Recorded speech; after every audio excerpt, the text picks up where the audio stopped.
a motion to dismiss filed by WWE with some really, really fun nuggets that I do want to touch on. There, we'll quickly touch on AEW Dynamite, the special St. Patrick's Day Dynamite from yesterday. I did the Thursday tier reviews over at Flagship Patreon, so I've given pretty long thoughts about Dynamite over there, but we don't know what Joe and Andrew thought of Dynamite, so we'll touch in on you guys. And then, very special segment here, surprise games, because Andrew, you and I, Joe Gagne in this, in his Mortal Kombat-esque thing that he does here with the 5-star match game, where he pits two friends, two allies, two whatever against each other in this trivia game, this trivia gauntlet that he usually does, including you and I. He put us together at a WrestleMania trivia game, and I forget who won. I believe it was me. We don't have to really relitigate that. I'm pretty sure it was me. I'm sure, Andrew, I'm going to mute you right now because I'm trying to do this intro. So, but I'm sure it was me. I'm positive it was me, but anyway.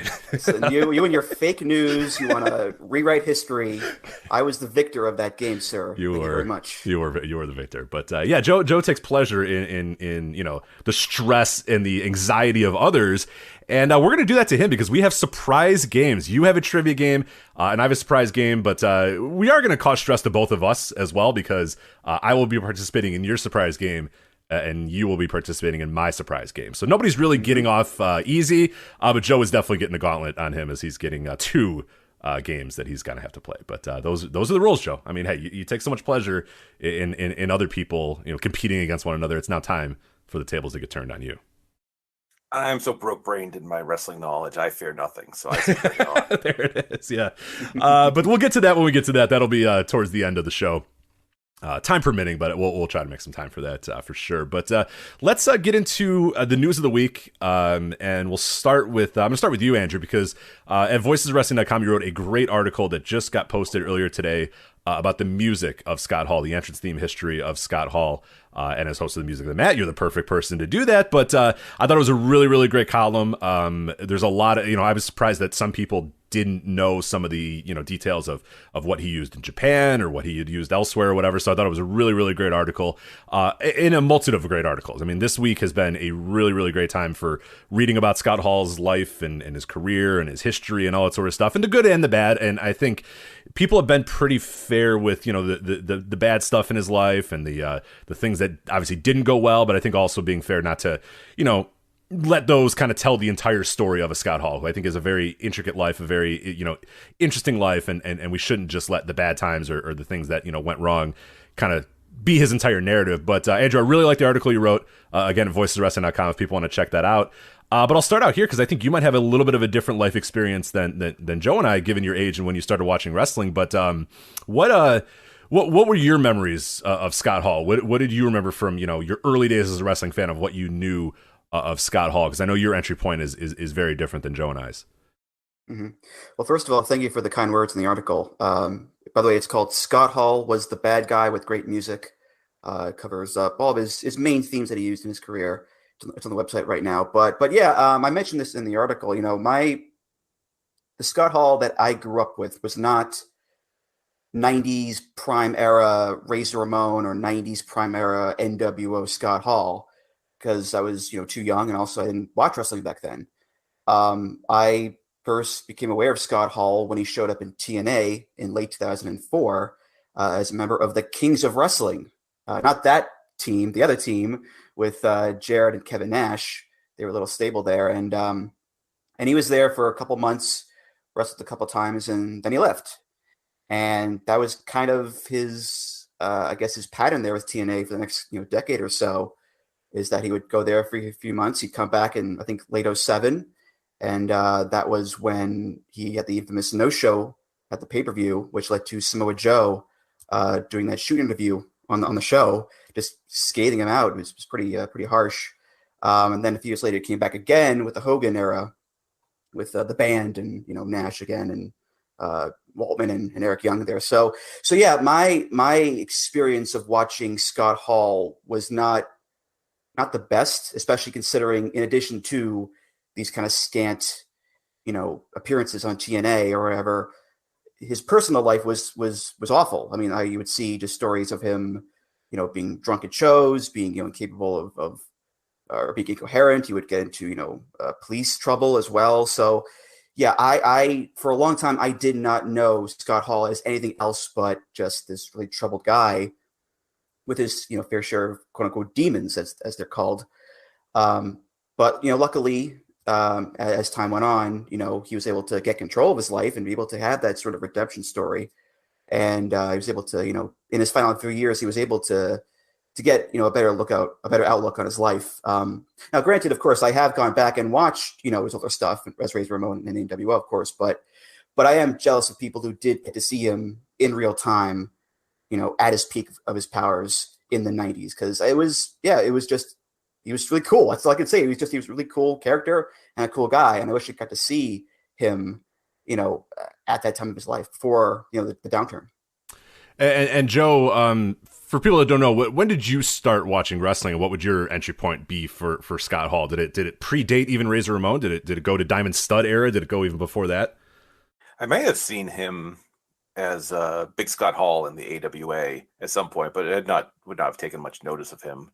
He was just a big dude with a mustache at that point, but certainly noticed him when he became the Diamond Stud. And Razor Ramon was one of my favorite wrestlers in the WWF at the time. It was him and Brett were the guys. And I remember Christmas '93, I got Royal Rumble on the Sega Genesis, and like the first thing I did, I darted because I wanted to play as Razor Ramon, give some one of Razor's Edge, and that was like there was no wrestler, and I've heard this said a lot. He was as effortlessly cool as he was, and at his peak, he had everything. He had the in-ring ability, he had the promos, and he was just incredible at his best, and he was certainly beset by a lot of demons, some which predated wrestling, and 63 is far too early an age for anyone to go. But at the same time, given all his problems, it's almost amazing he made it that far. Right. Yeah. I wrote something for on our Patreon site at flagshippatreon.com that kind of said, like, I hate to, celebrate somebody living to be 63, but when it's Scott Hall, it's like, I mean, if you would have told me 20 years ago that it felt like any day now we were going to hear about Scott Hall passing away. It's just the way his life was going, the life that he had led before, the guys that were dying around him, the peers that were dying around him. I mean, it was a miracle that he survived 20 years ago. It's a miracle that he survived 10 years ago. And in some ways, as awful as it is to say, it's kind of a miracle that he lived to be 63, given all the issues that he had, given the legitimate health concerns, given the legitimate, all these things that kind of went on with him, and the way his life was going all those years ago. I mean, you would have pretty much, it felt like an inevitability that this guy, that one day you were going to wake up to the news that, okay, yeah, Scott Hall passed away. Wow, yeah. And it kind of felt like it was going to happen any time now.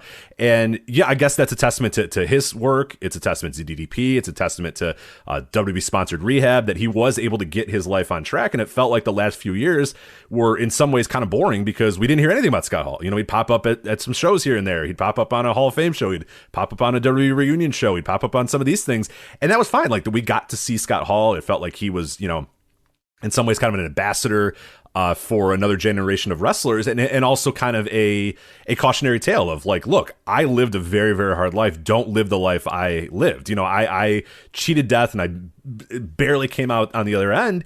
Don't do what I did. And yeah, it does still kind of feel, there's this weird feeling this week where it's like, we're kind of celebrating that, hey, this guy redeemed himself, and hey, thank God he was able to, live a little bit longer, but also it's a guy who's 63 years old, and that's way, way, way too young for someone to pass away. So it's kind of a double-edged sword this week, is you want to celebrate that he did get his life in order, but you also want to realize that, wow, I mean, this guy died far, far too young and had so many health issues related to the way he lived. But no, I kind of echo your guys' thoughts as well in terms of the first time I saw Scott Hall was as Razor Ramon, as I was watching WWF, and just as effortlessly cool is probably the best way to put it. I mean, Razor Ramon was just cool as fuck. Like, the character was cool as hell.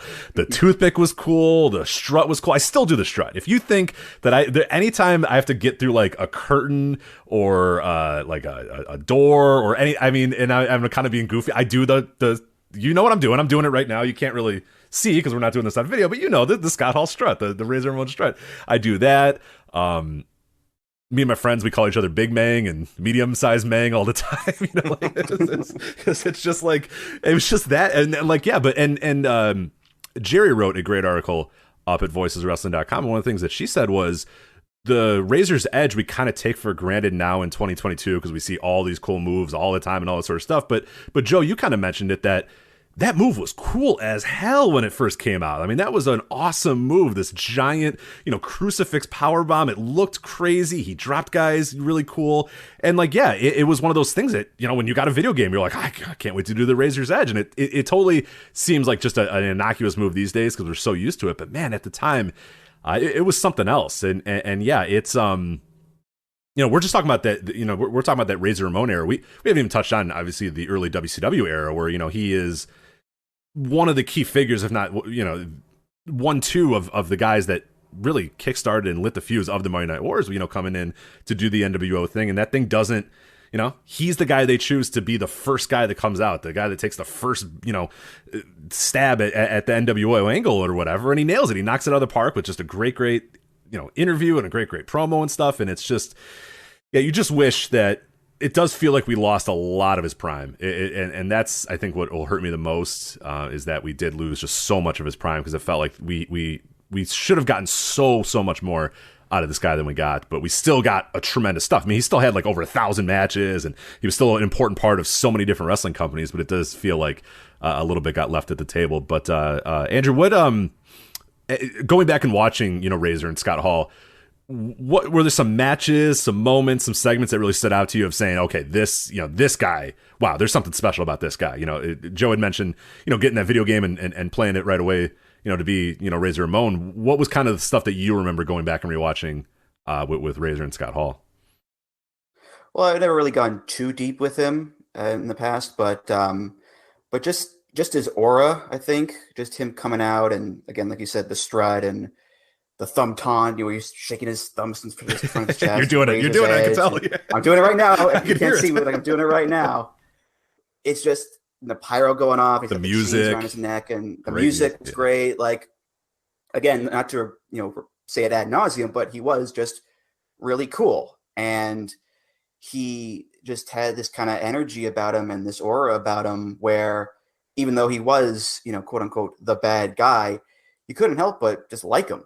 He just had that charisma that you just were really attracted to. And, I was watching just a couple hours ago, the Action Zone tag, Shawn and Diesel versus Razor and 1-2-3 Kid. And, he's great in that. He's great in the ladder match with Shawn, both of them. And, he's not someone that I think first comes to mind when it comes to like greatest in-ring workers ever. But for what he could do, like he could go, he could bounce around the ring. He could throw great punches and the fallaway slam, the Razor's Edge. Like he didn't do a ton, but what he was able to do, he could do, I think, very, very well. And, maximizing it as much as you can. The ladder match he had with Shawn at Mania 10, compared to nowadays where you've got guys doing 630s off of ladders and, going through 15,000 tables and whatnot. It's tame compared to what we see nowadays, but still, like he helped make that match iconic, and him and Shawn, and it's wild to look back on him and see like what he was able to do in that time period where you've got again, things aren't too crazy, but he was able to stand out, I think, in a lot of ways in that sense. Definitely, yeah. Joe, what kind of stood out for you, Razor, Scott Hall wise, like matches that you pointed out, segments that you pointed out, things that you really have, liked going back and watching and stuff? A lot of the major ones people know about, the Action Zone tag, the first and the second ladder matches are good.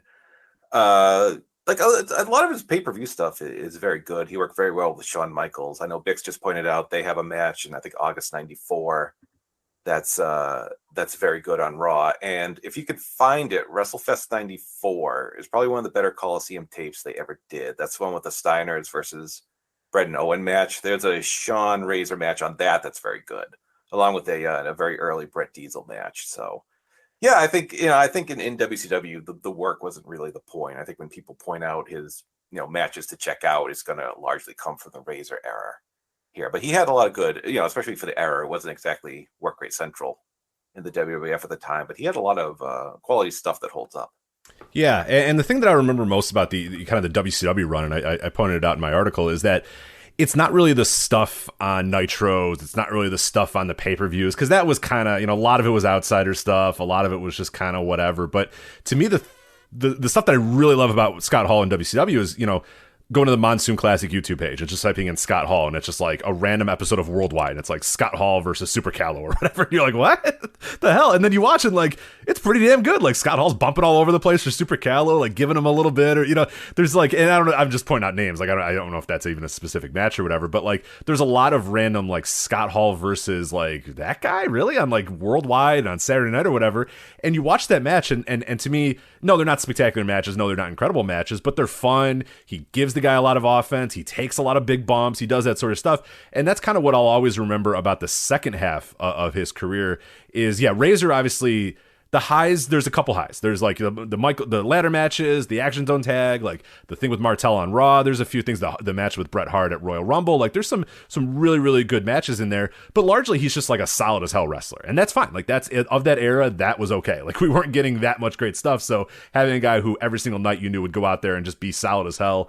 SummerSlam 94 against Diesel, I think, is a pretty great match too. One of the Diesel's better ones or whatever. But like, yeah, you weren't getting spectacular matches from Scott Hall all the time, but you were getting spectacular matches from really anybody. I mean, Brett occasionally, Owen occasionally, but yeah, not much else was, you know, and Michaels obviously occasionally as well. But yeah, the WCW run maybe is a little disappointing in that sense that like a lot of it was just, you know, the major stuff was tag matches or he was just gone, you know, and that's when his demons really started to play up. And by, you know, 97, he doesn't feel like a really important part of the company, you know, anymore. And then by 98, he's gone a lot. And then he's back as an alcoholic, which great job, WCW. Yeah, really, really cool story as a guy who's legitimately like crashing cars and having horrible, you know, alcoholism. Let's put that in a story. Yeah, awesome.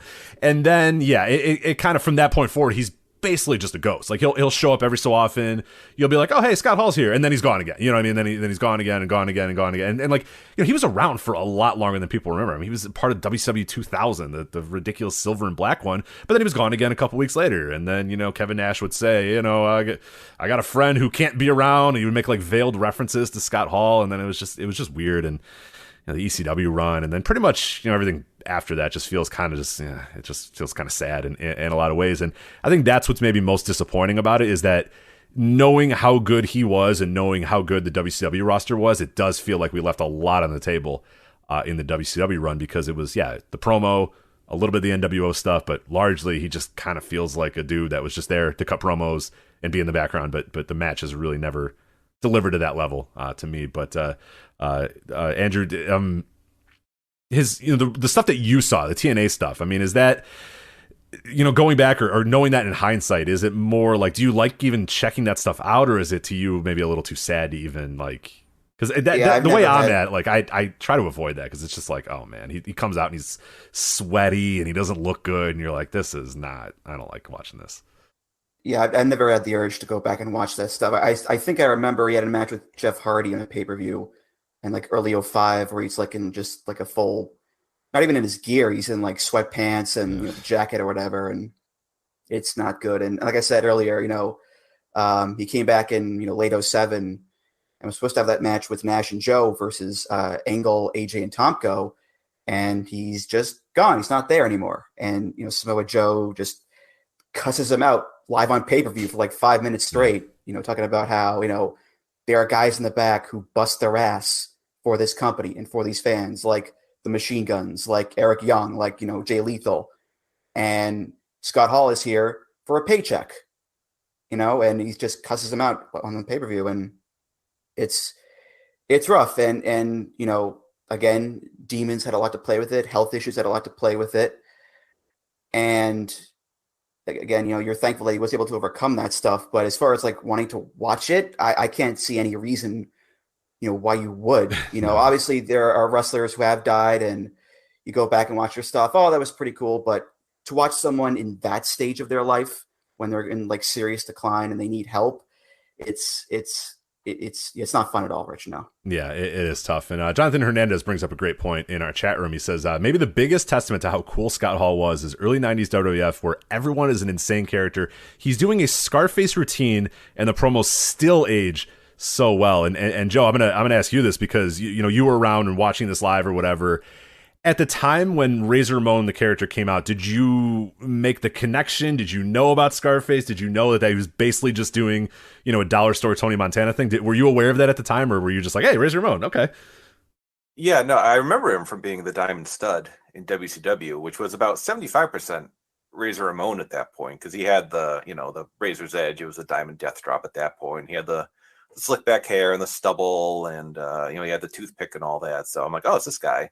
And then he's like, I didn't really get the connection about Scarface. I just thought like, oh, is this guy Cuban now? I never knew. How very odd. Yeah. How very odd. But you just kind of, you could not do that today, to say the least, as with most things in the 90s WWF. But no, it was like, oh, okay, I guess that's how it is now. I hadn't seen Scarface. I didn't really get it, but I just thought, like, you watch those early Vince. Yeah. Right. No, Vince, yeah, that's the story that he's doing like Scarface, and Vince is like, this is great. Like, unbelievable. Yeah, he had never what seen a character. 1, 2, 3. He got only 2.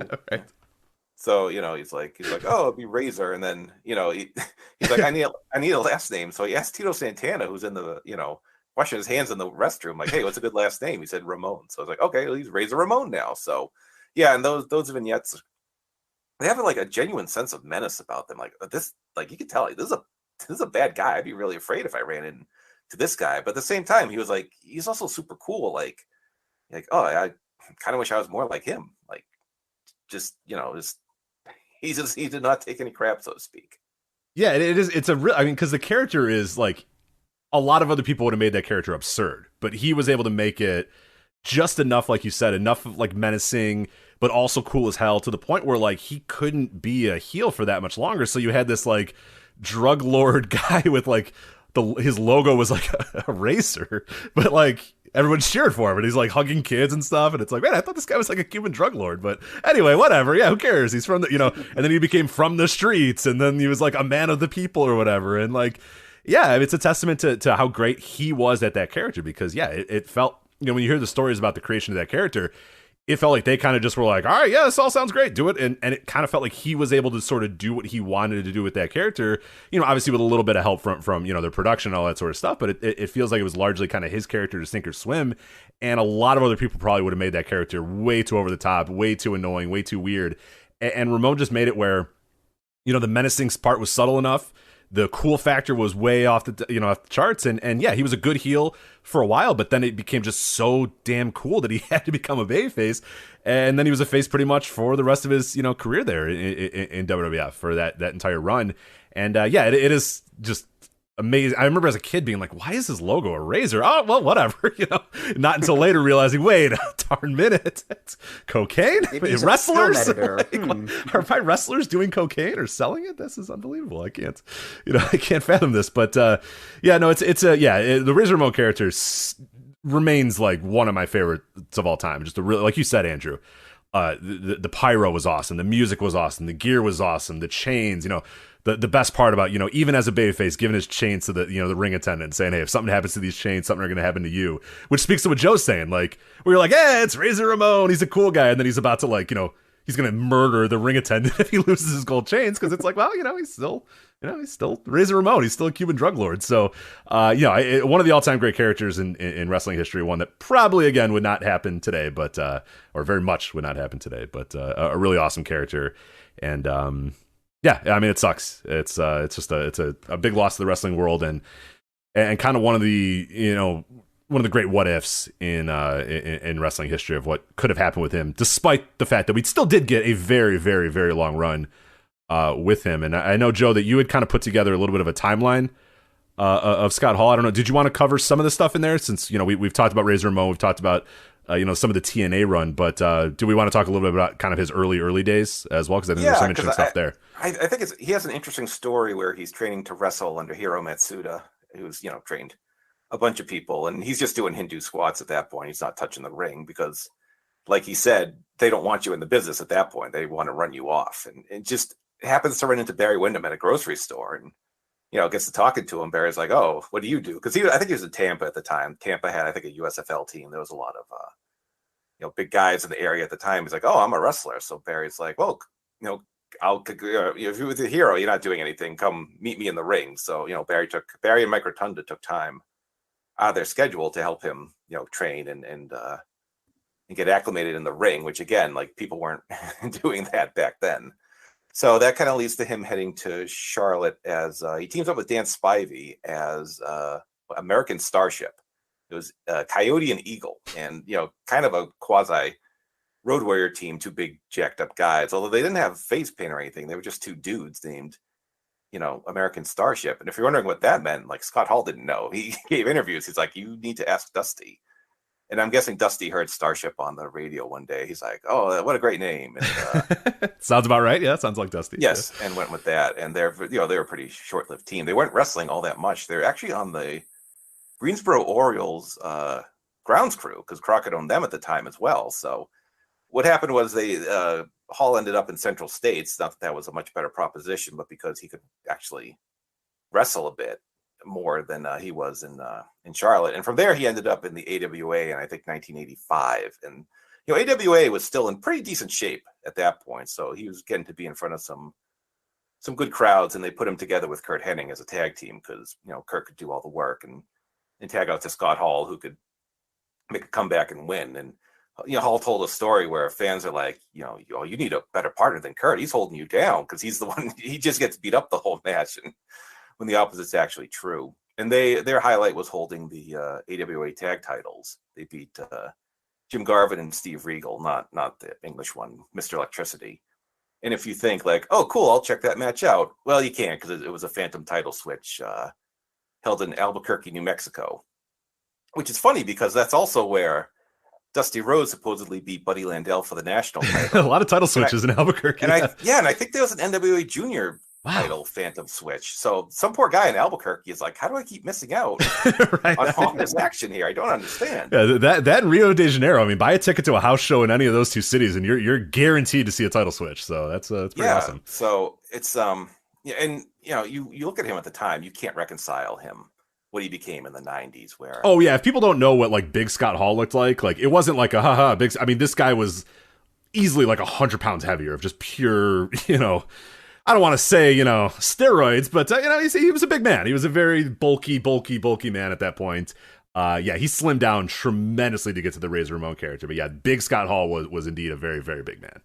And he just had like a brown hair and a perm and a mustache. And he was a zilch on the promos. Like I heard him like he beat Tom Stone and he's huffing and puffing afterwards. Like, Tom Stone, he's a great competitor. And it's just like, it's hard to reconcile. So he was in the AWA for a while. And by the late 80s. I mean, he was just a big guy. That was all he was. And he was big. You kind of forget. He stood next to Kevin Nash for so many years. You kind of forget. He was a huge man. Right. He would pop up in Memphis. He looked like Andre the Giant.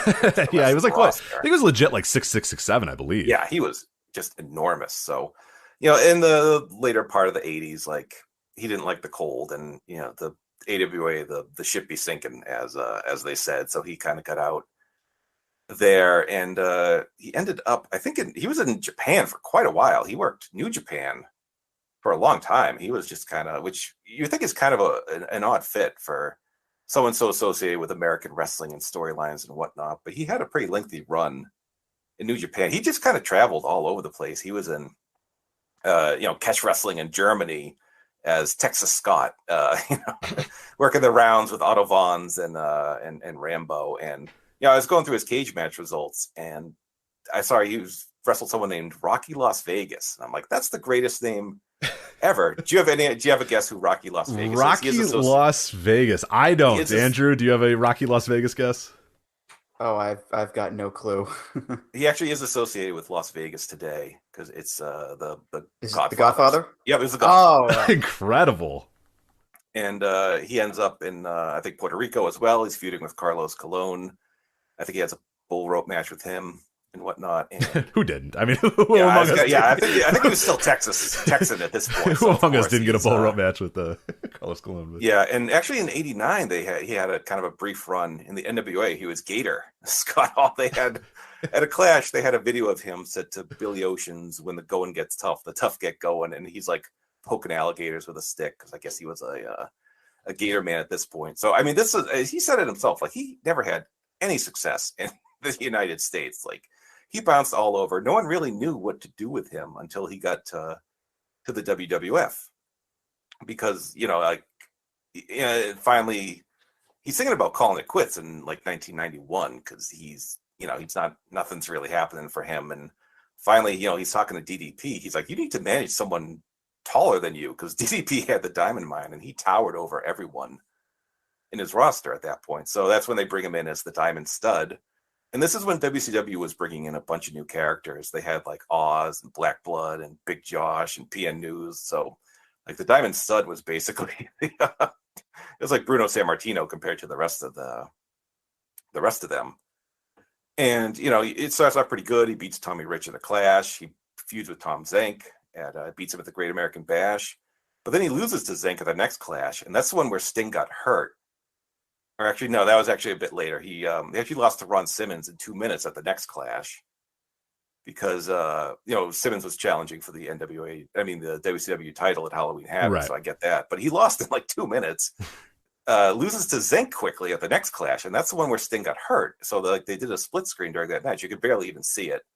He's in the Chamber of Horrors match at Halloween Havoc 91, which is maybe like the worst match featuring the greatest collection of talent of all time, because that match had Vader, Cactus Jack, the Steiner brothers, Sting, and it was just an abomination. I always forget that he's in that match. Every time I watch that match, I'm always just like, oh yeah, right. There's Scott Hall. He's just got and he's like just kind of in the background. He doesn't play an important part in it whatsoever. But yeah, it's like it is an all-time bad but all-time great match where it's just like, all-time fun bad match for me. I love going back and rewatching that one. Everyone should see that match at least once, because it is just the height of WCW absurdity. Right. In the early 90s. But then he gets hurt. He's out for a while. He does a couple things, and then finally gets his WWF tryout, and then we get Razor Ramon. Yeah, and obviously that the Razor Ramon character, as you said, like going back and watching the old promos of Big Scott Hall, or his appearance on the Wrestle Rock Rumble, it's just like, what I mean? God, like yeah. He's like the least charismatic human being on earth, and you're like, this guy is a black hole of charisma. And then he comes out and he does the Razor Ramon things, and it's like it fits like a glove. Like you would almost assume that this man was actually a Cuban drug lord, and finally they were just like, all right, Scott, be yourself. Go do whatever you're gonna do. And something clicked, and then from that point forward, he was just the coolest dude in the world, and the promos were good, and the cadence was good, and the confidence was all over the place, and like he was never lack of confidence after that. Like everything from that point forward was just super confident. And yeah, it's just a great, the story of him pitching the Razor Ramon character. We talked about a little bit, the vignettes, if you've never seen those, of him just prowling the streets of Miami and riding in the cars and stuff. It's just awesome stuff, just really, really cool stuff. And then they bring him in, and like he is immediately put on like the top of the card. Like he's immediately teaming with Flair. He's going against Savage and Mr. Perfect. He's getting a title shot against Bret Hart at the Royal Rumble. It's like, wow, right out of the gates they're like, we're pushing this guy. I was always amazed by that. I was kind of surprised that they pushed him as quickly as they did. But that's what it was at the time. When they got into a character, they were into a guy, they just said, hey, fuck it, let's push him. It didn't matter what he was in WCW. It doesn't matter what he was in his rest of his career. They were into the character, and they just went right with him. And he was in main events right off the bat. Yeah, this was Vince still having his fastball and taking someone no one knew what to do with and making him an instantly credible star. Yeah. And like you said, he got a lot better wrestling-wise during this time.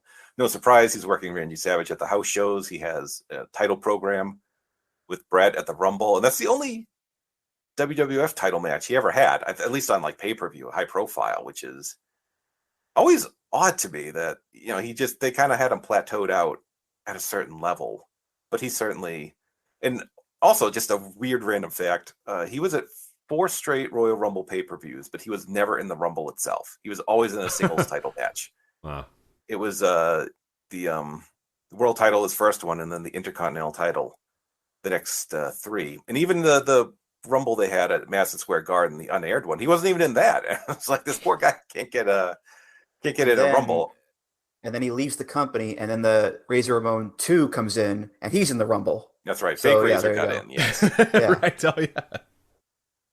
So there's some justice there, at least. But yeah, I mean, people kind of got into him pretty quickly when he's wrestling Bob Backlund at WrestleMania 9. The crowd's clearly into him. And for God's sakes, why wouldn't you be? I still have no earthly idea who put that match together. It's one of the more perplexing, especially when you realize what he was doing before that. And then they're like, all right, so you're going to get a shot with Bret Hart at the Rumble. He's like, okay. And then you're going to wrestle like 46-year-old Bob Backlund at WrestleMania. He's like, okay. And I'm the bad guy? He's like, yes, yeah, you're the You're the cool as hell guy. You're gonna wrestle this old dork in red trunks. Old guy who sticks his butt out and right. prances around, and the fans will boo you. Maybe. Right, but, they're gonna think you, the cool guy, you suck. But so at that point, it was clearly time for a face turn, which was done in a pretty impressive way. Yeah, Andrew, this is where I want you to. Have you ever watched the 1-2-3 Kid match, the big upset from Razor and 1-2-3 Kid? I've seen the clip of the ending, but I don't think I've seen the whole match in its entirety. No. Yeah, it's a pretty fun match. It's a really, really good. I mean, it's Sean Waltman, at what, he's 19 at this time, 20 at this time, whatever it is. I mean, he's super, super young still. And Razor is bound and determined to let this guy, get the shine here, show us what you can do your thing, do all that sort of stuff. And then the win, it's just an awesome moment. I mean, one of the more iconic moments in Raw history. It's still, brought up as one of those big time matches and big time moments in Raw history. And it's a great example. And, there's going to be many examples throughout his career of Scott Hall being willing to lose to a lesser guy, being willing to lose to, somebody who needed a big win to get over. And no, is he there was a lot of people saying oh, he's one of the most selfless wrestlers ever. And we'll maybe get to that and address that in a little bit. But he was a guy that if the situation was right and if the person was right, he was more than willing to lose to them and allow them to have that spotlight. And this was, not a star-making performance, but it made 1-2-3 Kid's career. I mean, he literally called 1-2-3 Kid because of that match. And it's again another iconic moment in Raw. But Joe, do you remember? Were you watching this live, or do you remember watching this moment happen? Because this is an upset that just did not happen on WWF television these days. This 19-year-old kid beating this guy who just challenged for the title a couple months ago. Yeah, the way they did it was even better because 2 weeks before that he was the Kamikaze Kid, and he got squashed by Doink. He just gets no offense in. The next week, I think he's the Cannonball Kid. He loses to Mr. Hughes. So you're they set it up oh yeah, this guy's on Raw. He's not winning. And I had recognized him as the Lightning Kid because I'd seen him in Global at the time. And I've talked to people who are actually online in 1993, if you could believe it, but the very early formation of wrestling discussion. And it was oh my God, what are they doing? They're ruining this guy already. He's a loser. Right. So some things haven't changed at all for good or ill, but then they do the colossal upset that week. And that's also the week where Mario Jannetty beats Shawn Michaels for the IC title. And that's kind of a landmark Raw because, the show had not even been on 6 months at that point. And, some weeks it was just nothing happening. Nothing happened on the show, but that was whoa, huge major things can happen. And that was certainly part of it there too. So at that point, Razor challenges the Kid, oh, I want a rematch, and he gives him money, and finally it builds up, and he gets the rematch, and I think he actually knocks the Kid out for real during that match, and they didn't know what was going to happen at the end, but the Kid gets the money and runs away. So Ted DiBiase's laughing at Razor I can't believe this. I'll show you how it's done. And he has a match with the Kid, and Razor interferes at that point. He causes a distraction. DiBiase loses, and that's kind of Razor's face turn, and he faces DiBiase at SummerSlam that year. That's the opening match, and that's kind of a changing of the guard kind of match because that was DiBiase's last WWF match, and one of his last ones. He gets his neck hurt in Japan pretty soon afterwards, but DiBiase had been there since '87, and a lot of those guys, Hogan was gone at that point, Duggan, Bossman, a lot of those '80s and early '90s guys were phased out, and it was kind of, dare I say, a new generation of wrestlers. The new generation. Yeah, but no, it was. It definitely, it felt like it was all happening very quickly, too. All these guys, little by little, one by one, were, 92 was, kind of the first purge, but then by mid-93, it's you take WrestleMania 9 and look at WrestleMania 10, and it is, night and day, the roster between those two. I mean, just completely different. Yeah, so at that point, Razor's super popular, and that's when Shawn Michaels gets stripped of the IC title because I think they said he failed a drug test, which he has, denied wholeheartedly. When given all the things Shawn has admitted to over the years, right? He's weird. Yeah. So the belt gets held up, and they have a battle royal, and the final two go on to have a match for it, and it comes down to the Quebecers, Rick Martel and Razor eliminates the Quebecers. So it's him and Martel.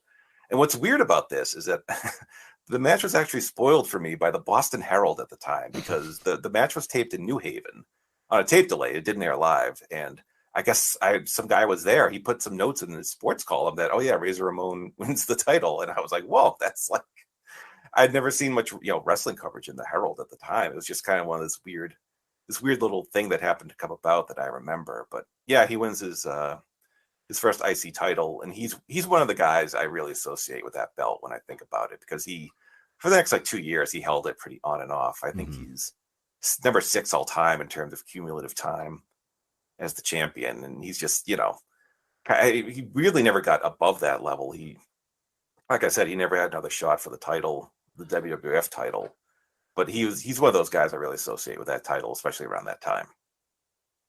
Yeah, certainly. And, Andrew, you had talked about the WrestleMania 10 ladder match. Have you gone back and rewatched the SummerSlam one recently? I actually watched that this week and was pretty, the WrestleMania one, as you mentioned, is kind of tame by today's standards. People kind of say it's a match that also has a ladder in it.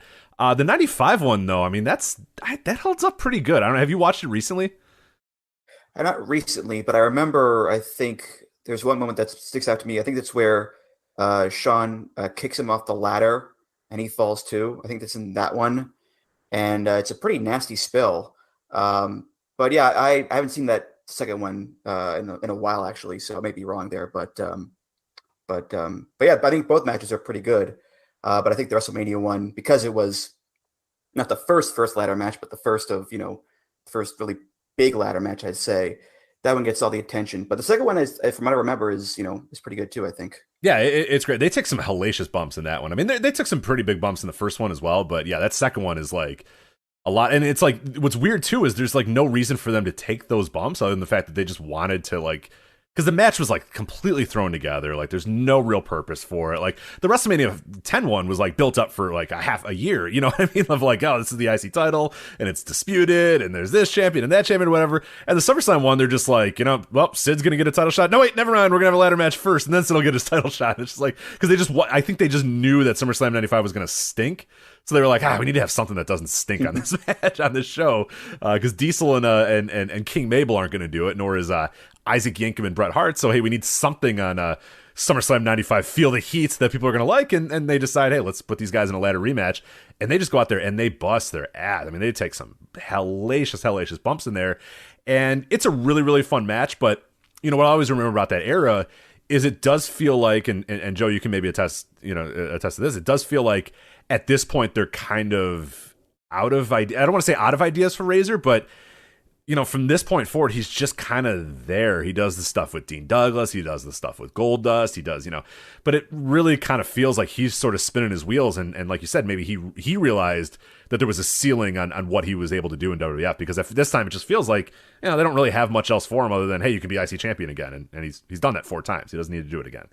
Yeah, like he had lost the belt to Jarrett in early 95, and then kind of like, he had a USWA title run, and he was like Savio Vega's friend when Savio came in, so that was real scintillating stuff. And then that just kind of he kind of won the IC he won the IC title back from Dean Douglas, and it's just like, all right, we've kind of seen this by now. Could we do something else? And then there was the Goldust feud in 96, and that that wasn't.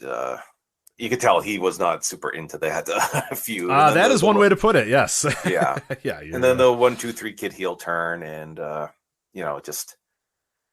didn't seem like he was super happy with it. And he got that offer from WCW, and he's talked about he didn't want to go. He looked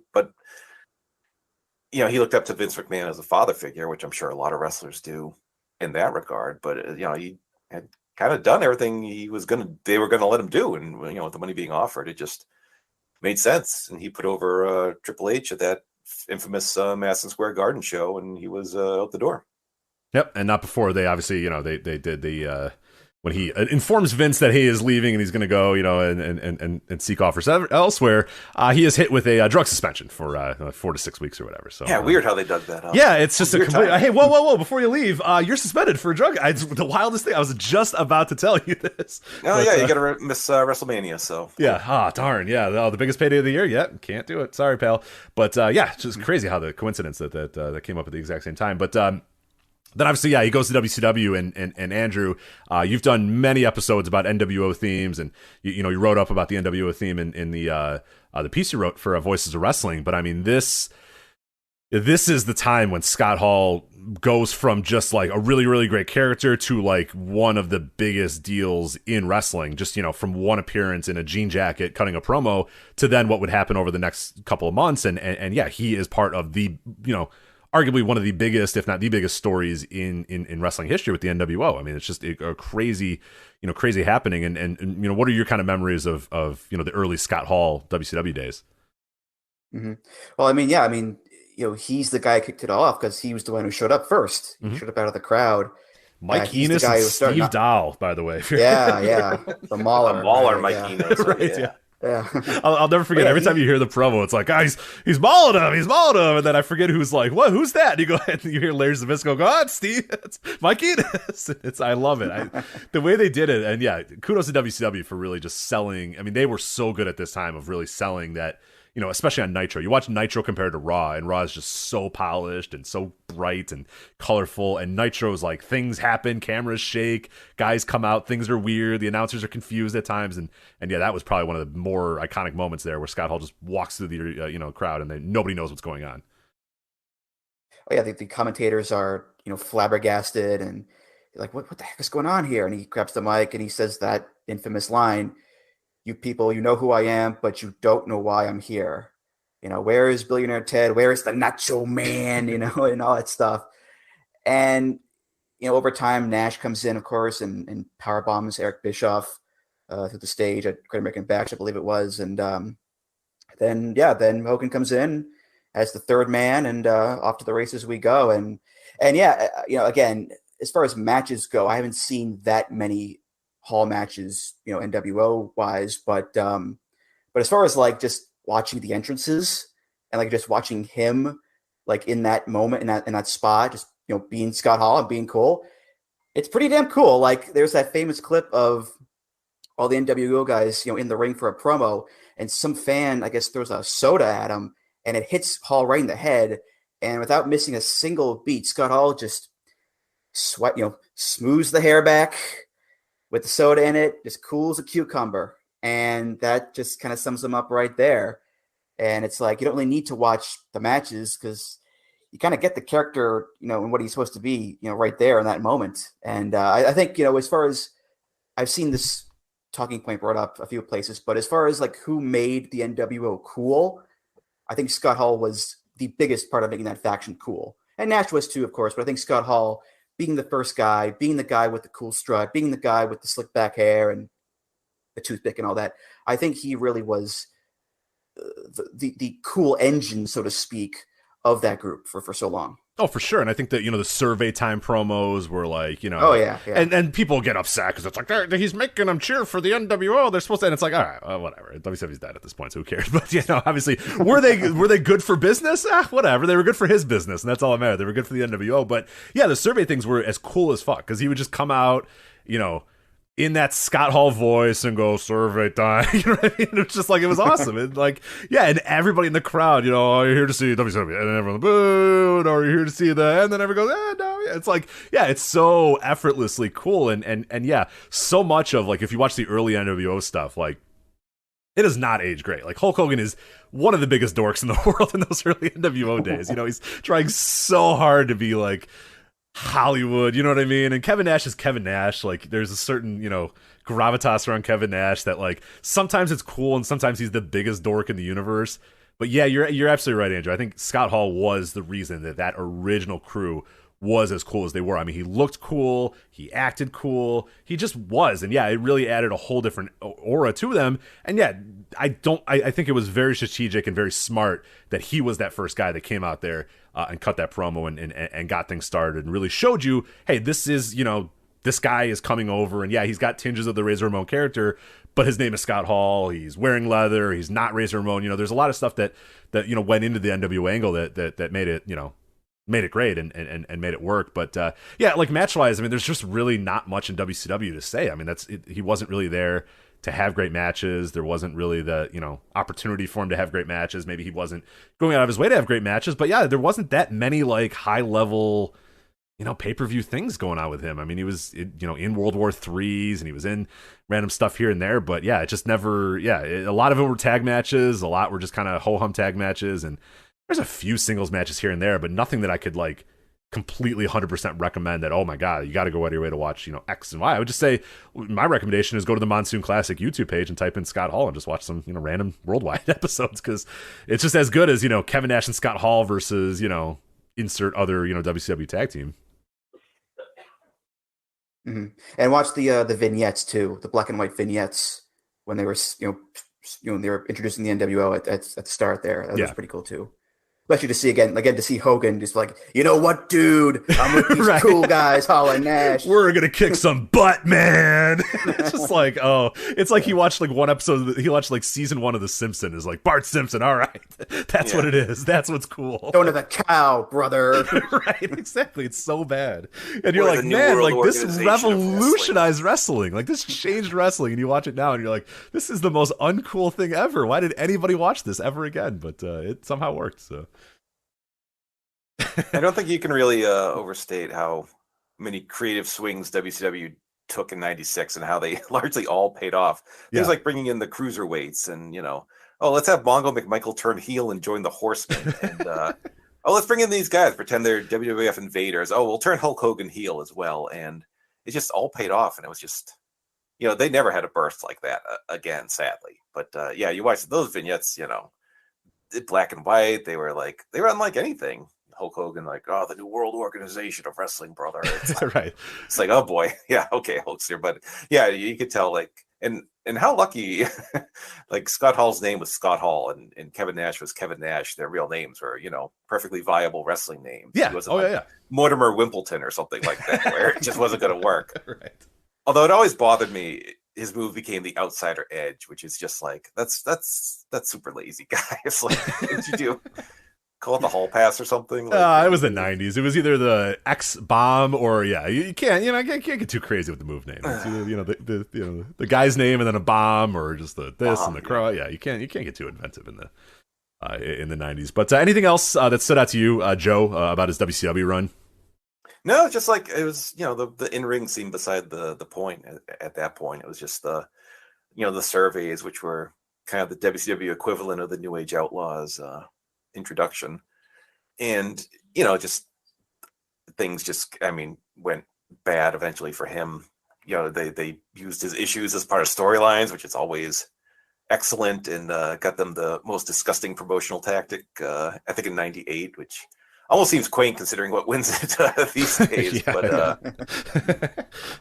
But yeah, and you know, I mean, I don't think we mentioned it. Like, Hall had a lot of demons well before he got into wrestling. I think his father, you know, had problems with it, and he killed someone in self-defense. Like before, and this was like ESPN did a segment on this, like well after the fact. Like no one knew about this to my knowledge, but he had like PTSD from that because like someone, I think it was like his boss at the bar he was working on, like attacked him, and he took his gun and shot him, and like no one ever knew about that. And you can try to process and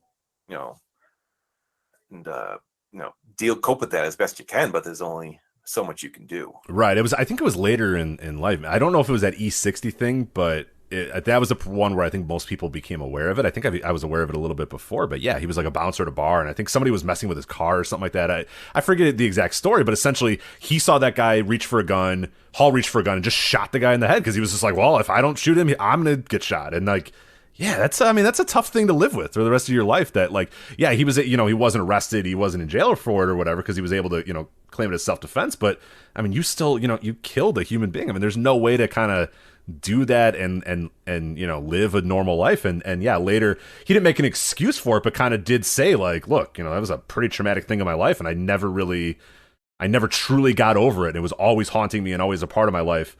From that point forward, and yeah, it starts to make some of the other issues that happen in his life, a little bit more clear. But yeah, the late WCW run is when things really, really started getting just completely out of control. I mean, he was getting multiple DUIs. He's putting other humans in danger as well. He's crashing cars like crazy. He's coming and he's going to rehab. He's going away. He's doing, and it just felt like from early '98 till WCW goes out of business. Like we just don't get anything out of Scott Hall. I mean, he's there sometimes. He's doing stun gun ladder matches and stuff, but it just never ever feels like we get Scott Hall again. We never really get that guy again. And even his second WWF run, we never got that either. I mean, that was another very strange run and Another one where, hey, let's put his alcoholism into a story and let's lock him into a beer thing and spray beer on him, even though he's taking drugs that are going to make him throw up if he consumes alcohol. Yay, awesome! What a rib,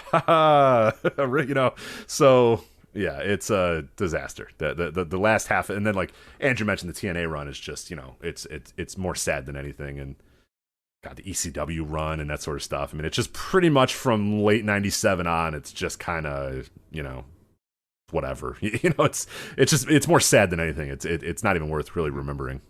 Yeah, he's back to just bouncing around everywhere at that point. Like he has a New Japan run in was it 2001, and the short NWO reunion. He gets turfed because of the plane ride from hell. He's in early TNA. He's kind of a relatively big player there.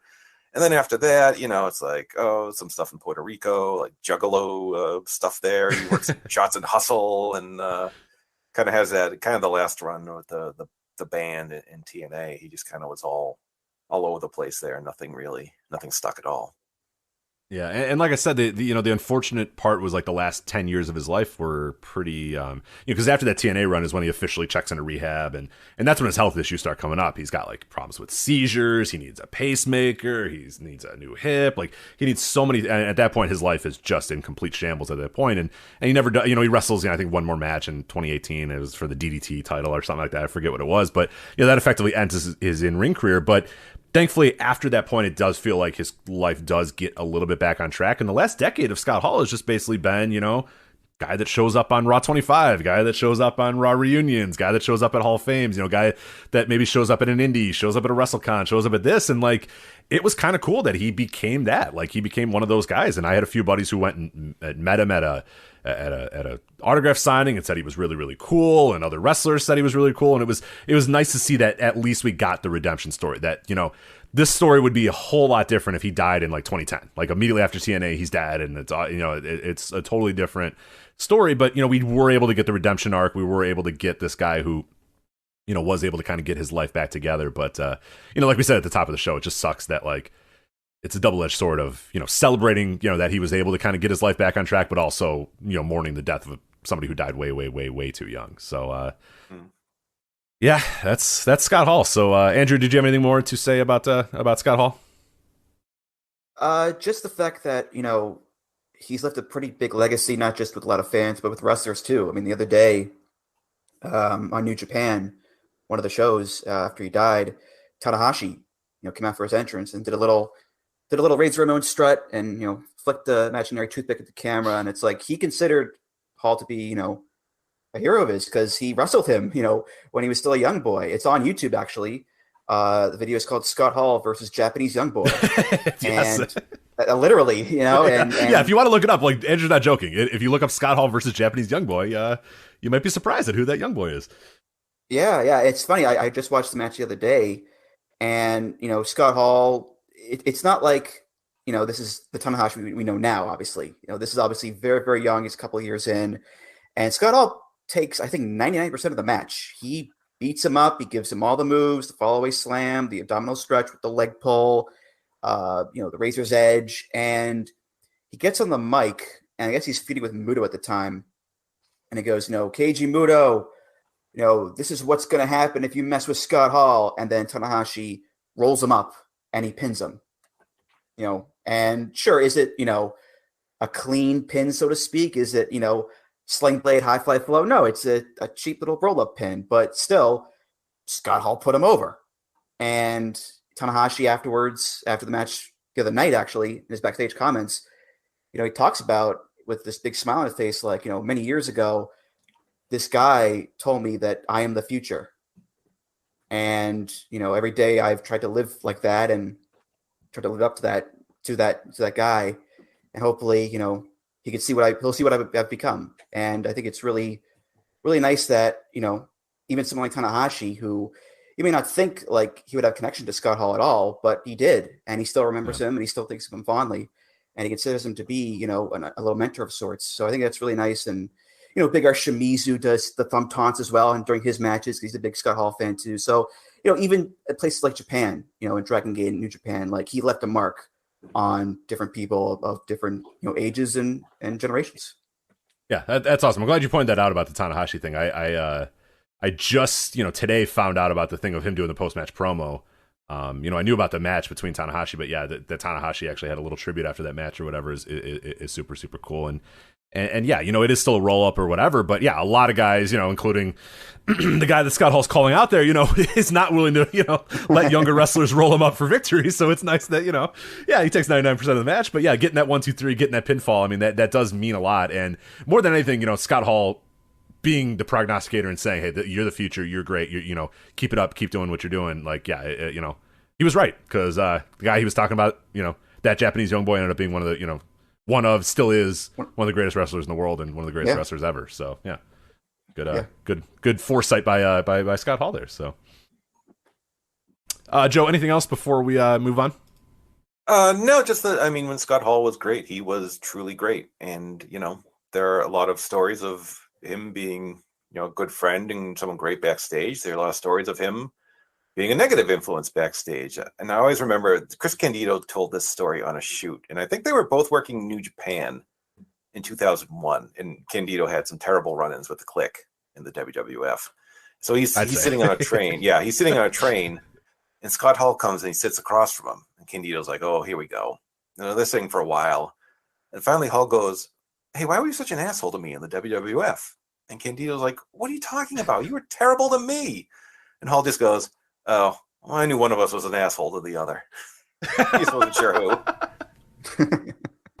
So yeah, that kind of sums it up. It does, yeah. No, and that's like one of the things that you do find out when you hear about is that it largely like Scott Hall himself wasn't as much of the like politic guy and wasn't as much of the asshole, but he definitely ran in those circles and definitely used those circles to his advantage. For better or for worse, he knew how to align himself with the political movers and shakers of those companies, and largely was able to get some big money contracts out of them and some big spots and some big things. So that takes a little bit of you got to give credit where it's due in some ways, especially in this carny business. That aligning yourself with the Click and aligning yourself with Hulk Hogan and Kevin Nash is certainly not the worst thing to do. Unless you want friends, and then it's not a great thing to do. But it's not show friends, it's show business, exactly. Joe. Yes, very true. Right. So that is Scott Hall. Again, check out Andrew's piece up at voicesofwrestling.com. I have a piece up at flagshippatreon.com, and as I mentioned, Jerry has a piece up at voicesofwrestling.com if you want to read some Scott Hall tributes. And I'm sure the Wrestling Observer this week will be great as well as Dave.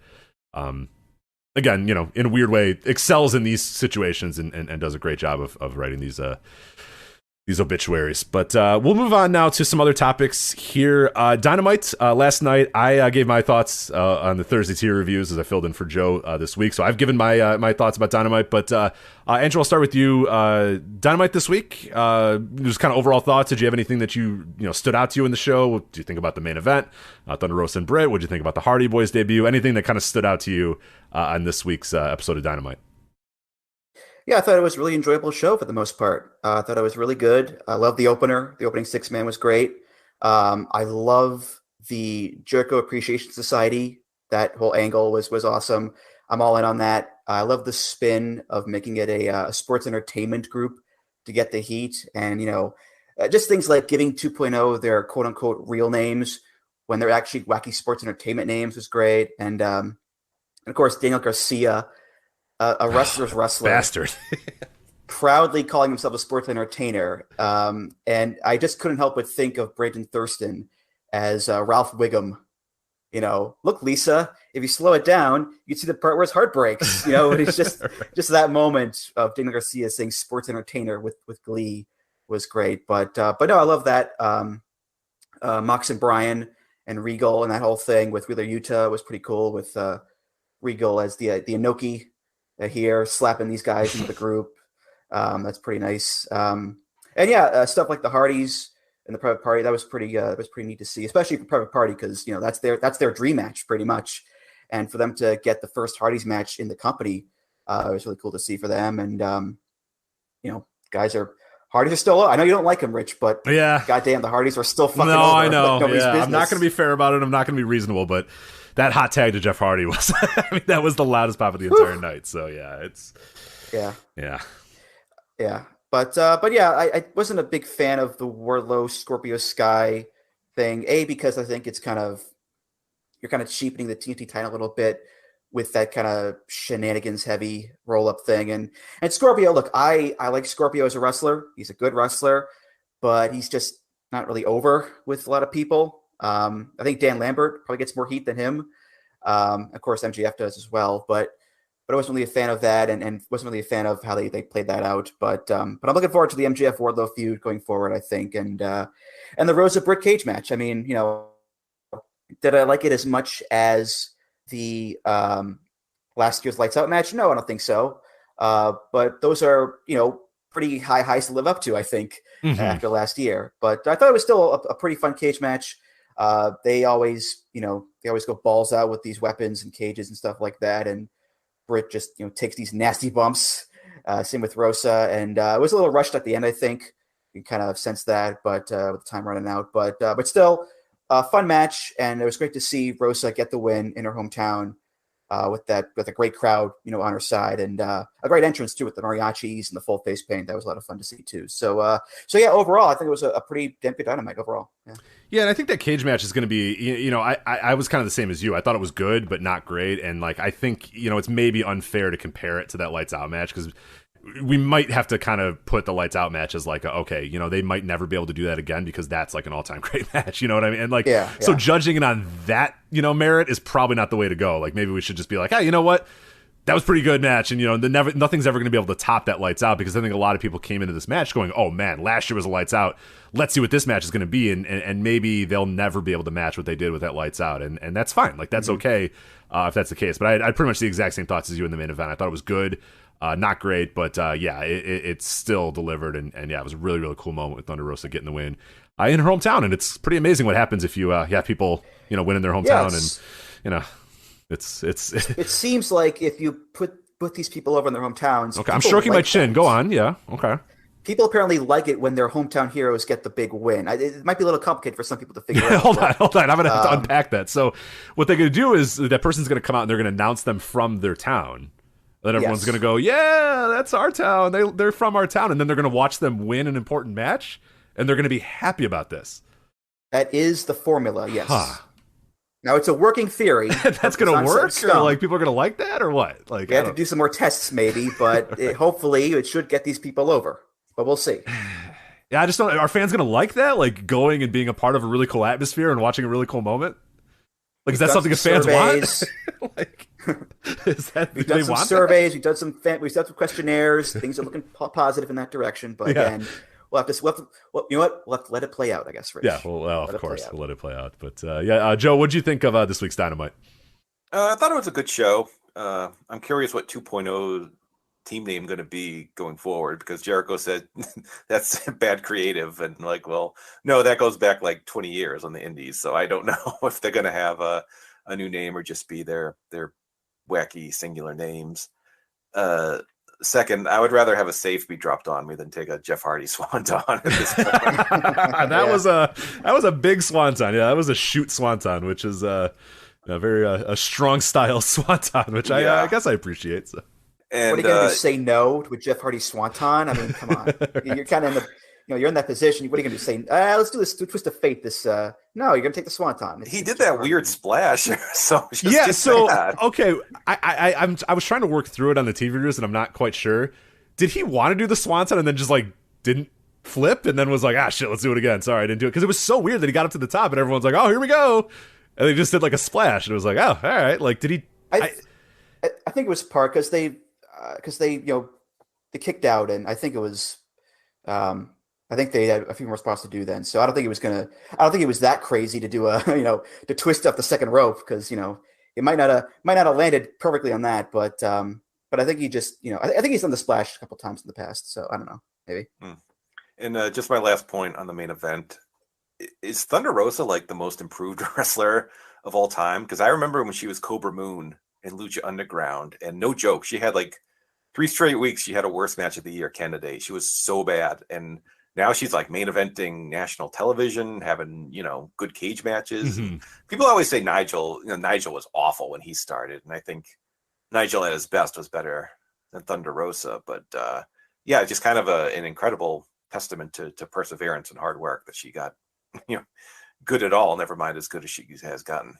Yeah, and I think the other thing that's interesting about that is it's not like when she was in Lucha Underground, she was like 20 years old, and it's like, well, she's new to the business. Like, she was kind of new to the business, but she was a little bit older as well. And so for that, the improvement to happen, in your 30s, it's, is probably a testament to, but I'm with you. Yeah, she's definitely somebody I'd put in there. That's an interesting question of like the most improved wrestler of all time, from where they were to where they ended up. Yeah, Nigel is my go-to because he was like horrendous and then ended up becoming like one of the best wrestlers in the world. But man, that's an interesting question that I hadn't thought of. But yeah, she might be in that pantheon of all time, overall improved wrestlers. I'm trying to think of others off the top of my head that I don't know if anyone wants to be in this pantheon. No, it's not. I mean, it's like, hey, you fucking sucked, and then you got good. So gee, hey, thanks. Right? Yeah.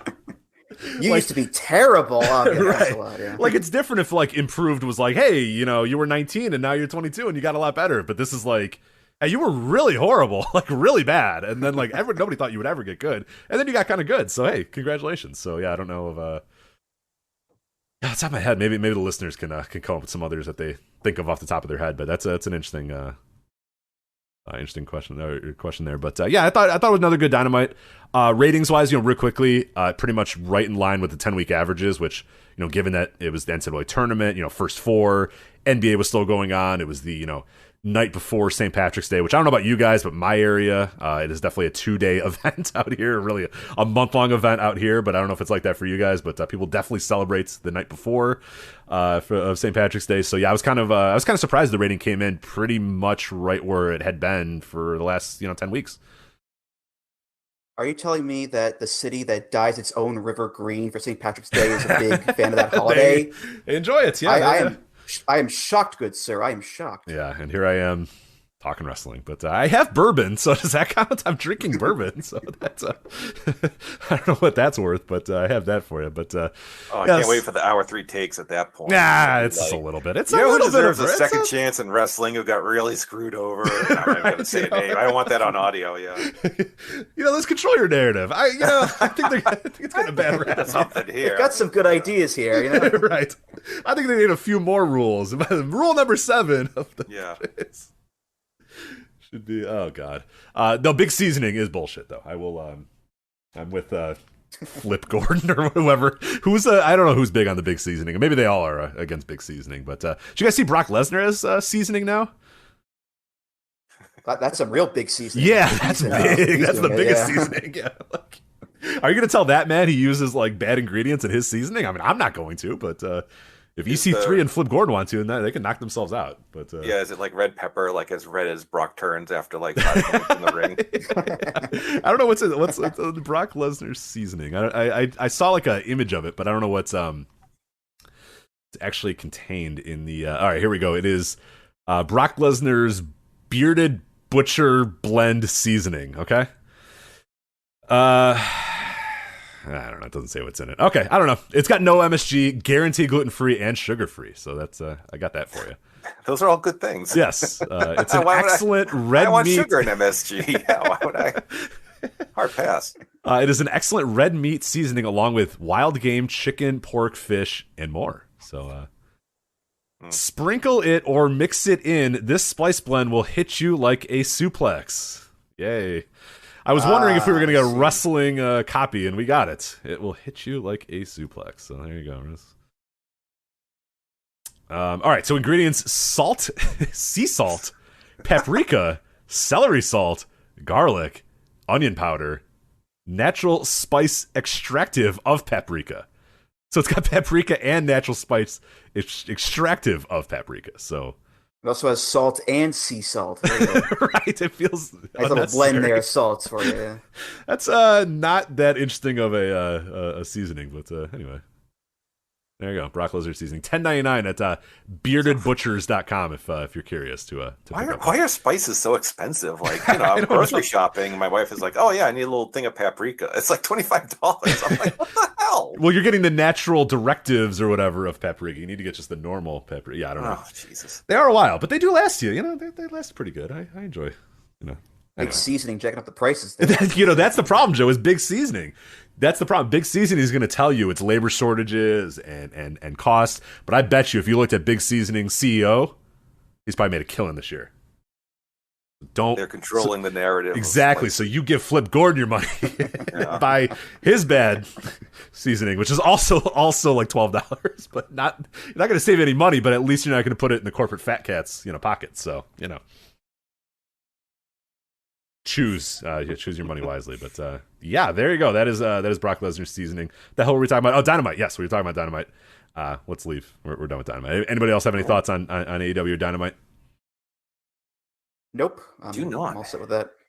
All right, let us talk about this WWE MLW lawsuit. So obviously, for people that do not know, need a little quick catch-up here. In January, MLW filed an antitrust lawsuit against WWE with some high-priced lawyers as well, some pretty highfalutin lawyers here, saying that WWE has undermined competition, has monopolized the pro wrestling business, and they haven't, the worst thing of all, hindered MLW's business and hindered MLW's future contracts. So earlier this week, WWE filed a motion to dismiss this claim. The quote here from the motion here is MLW's claim for intentional interference with contractual relations is unsupported by factual allegations, and what allegations MLW pleads are entirely implausible. MLW's claim for intentional interference with prospective economic advantages fails because MLW does not allege that WWE knew about MLW's negotiations to sell to a third party, first-run programming, nor does MLW plausibly allege that WWE's alleged single communication with the third party influenced his decision to not purchase MLW content. So essentially what they're trying to say there, in lawyer speak, is that there was this idea that MLW presented in this lawsuit that said that Stephanie McMahon told Fox that if they let MLW get on Tubi, that they would take SmackDown away, and it was all very ridiculous. I forget the exact intricacies or whatever, but it was all kind of ridiculous. And Brandon Thurston of WrestleNomics had a great write up about this as well. But some other quotes, from this motion is, quote, MLW has given up competing in the ring and has chosen instead to compete in the courtroom. So a little bit of a side swipe there at MLW. Quote, the notion that WWE would jeopardize hundreds of millions of dollars in rights fees and breach its own contract with Fox in order to keep MLW off a streaming service makes no rational sense, which I think we can all kind of agree with. That is, WWE does do insane stuff and competes in weird ways and cares about stuff way more than they should, but this one felt like a bridge too far to say, you know what, Fox, we don't want your billions of dollars. Just make sure MLW can't get on Tubi or whatever. Yeah, what was it? Tubi was the place that they were claiming that they were negotiating with. I don't even remember what the streaming. I think so. Was. Yeah. Yeah. I mean, that is so. They're petty. WWE is very petty, but that's a different level of petty. To tell Fox, you can shove your $1 billion, up your ass. Keep MLW off Tubi. That seems a little wild. Maybe they thought Contra was a real terrorist group and they were scared. I never thought about that. You're right. That's the only explanation I can think of, because they're like, whoa, these guys are out of control. Right. This is a terrorist. That's Kruger. I can't. We can't let him get more power. We're not gonna, we're not gonna let terrorists, be on the same network as us. We would hate to offer that. But so also in this motion, an incredible self-own that also kind of works in the way that they're trying to make it work, is WWE cited that they lost in the demo head-to-head with AEW, and that was a sign that they're not a monopoly, which is interesting. I mean, it kind of, it does work, but it's also a self-own. Hey, look, AEW whooped our ass in the demo, so how can we be a monopoly? And they're not wrong, but it's also kind of a weird thing for WWE to kind of claim failure in a way to, make themselves, perceive better in this lawsuit. But I guess, hey, it's a cell phone, but it's not wrong. Yeah.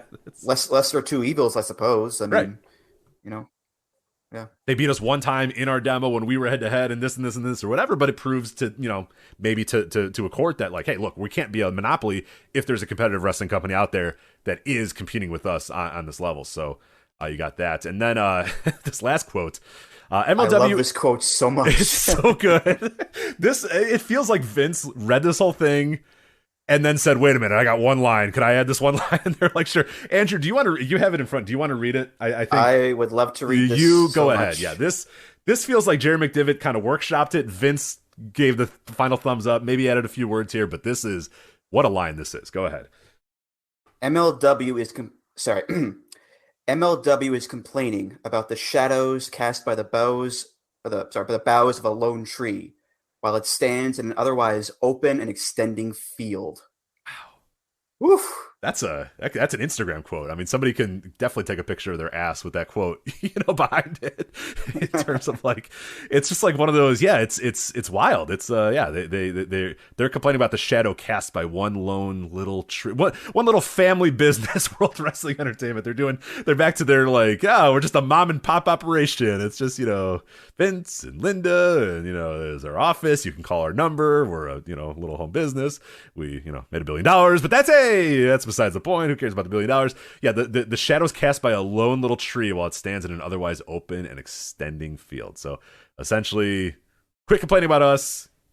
Do your own shit. So I don't know. It's an interesting one. I mean, MLW has some pretty high-priced lawyers. They have until April 22nd now to oppose this motion, but we'll see. We'll see what they end up doing here. But Joe, do you have any thoughts on this this ongoing litigation between MLW and WWE?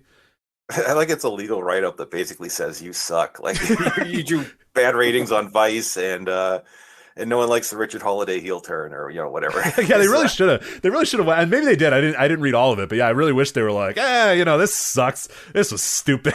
Aztec Underground. Are you kidding me? Like, yeah.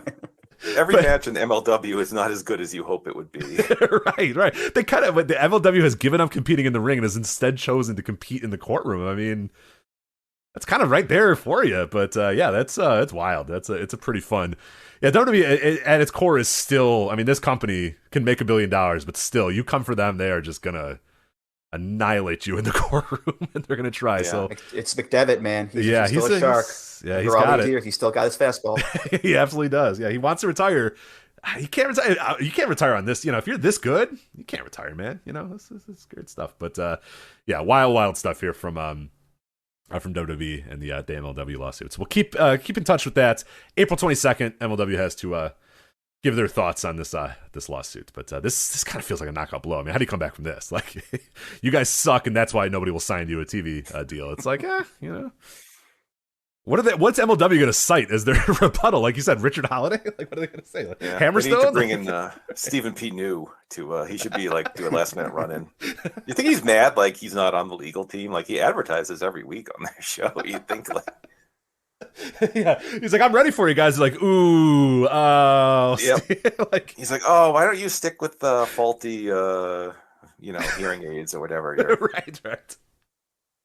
What about this, hernia mesh? He's probably worry more about that. Right.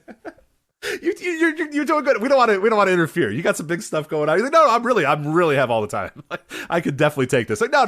You got a lot of stuff to deal with. There's, no, you're good, man. The vaccines are out. You can probably find some class actions about those. Like, you're good, man. Just worry about your thing.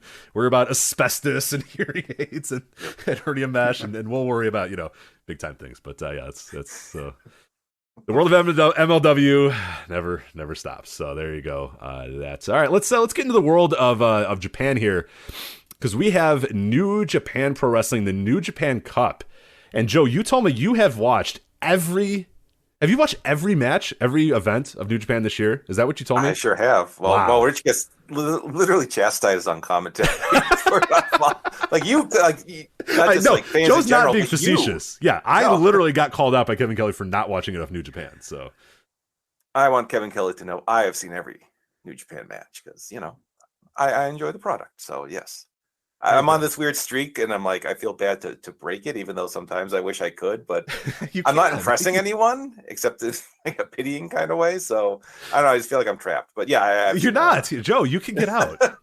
You're not trapped. You can do whatever you want with your free time. You're not trapped. Don't let Kevin Kelly bully you. You know what I mean? Like if you don't want to watch, you don't have to watch. So. But yes, I have seen the entire tournament and all the undercards. If you have any questions about that. I don't. I really do not. Yeah, I really truly do not have any questions about the New Japan Cup undercards. But Andrew, where are you in terms of the New Japan Cup? Well, first of all, Kevin Kelly shouted me out on the Wrestle Kingdom a few months ago in a very positive way. So thank you, Kevin Kelly, for that. Suck it. All right. Suck it, you know what? The Rock was right about this guy.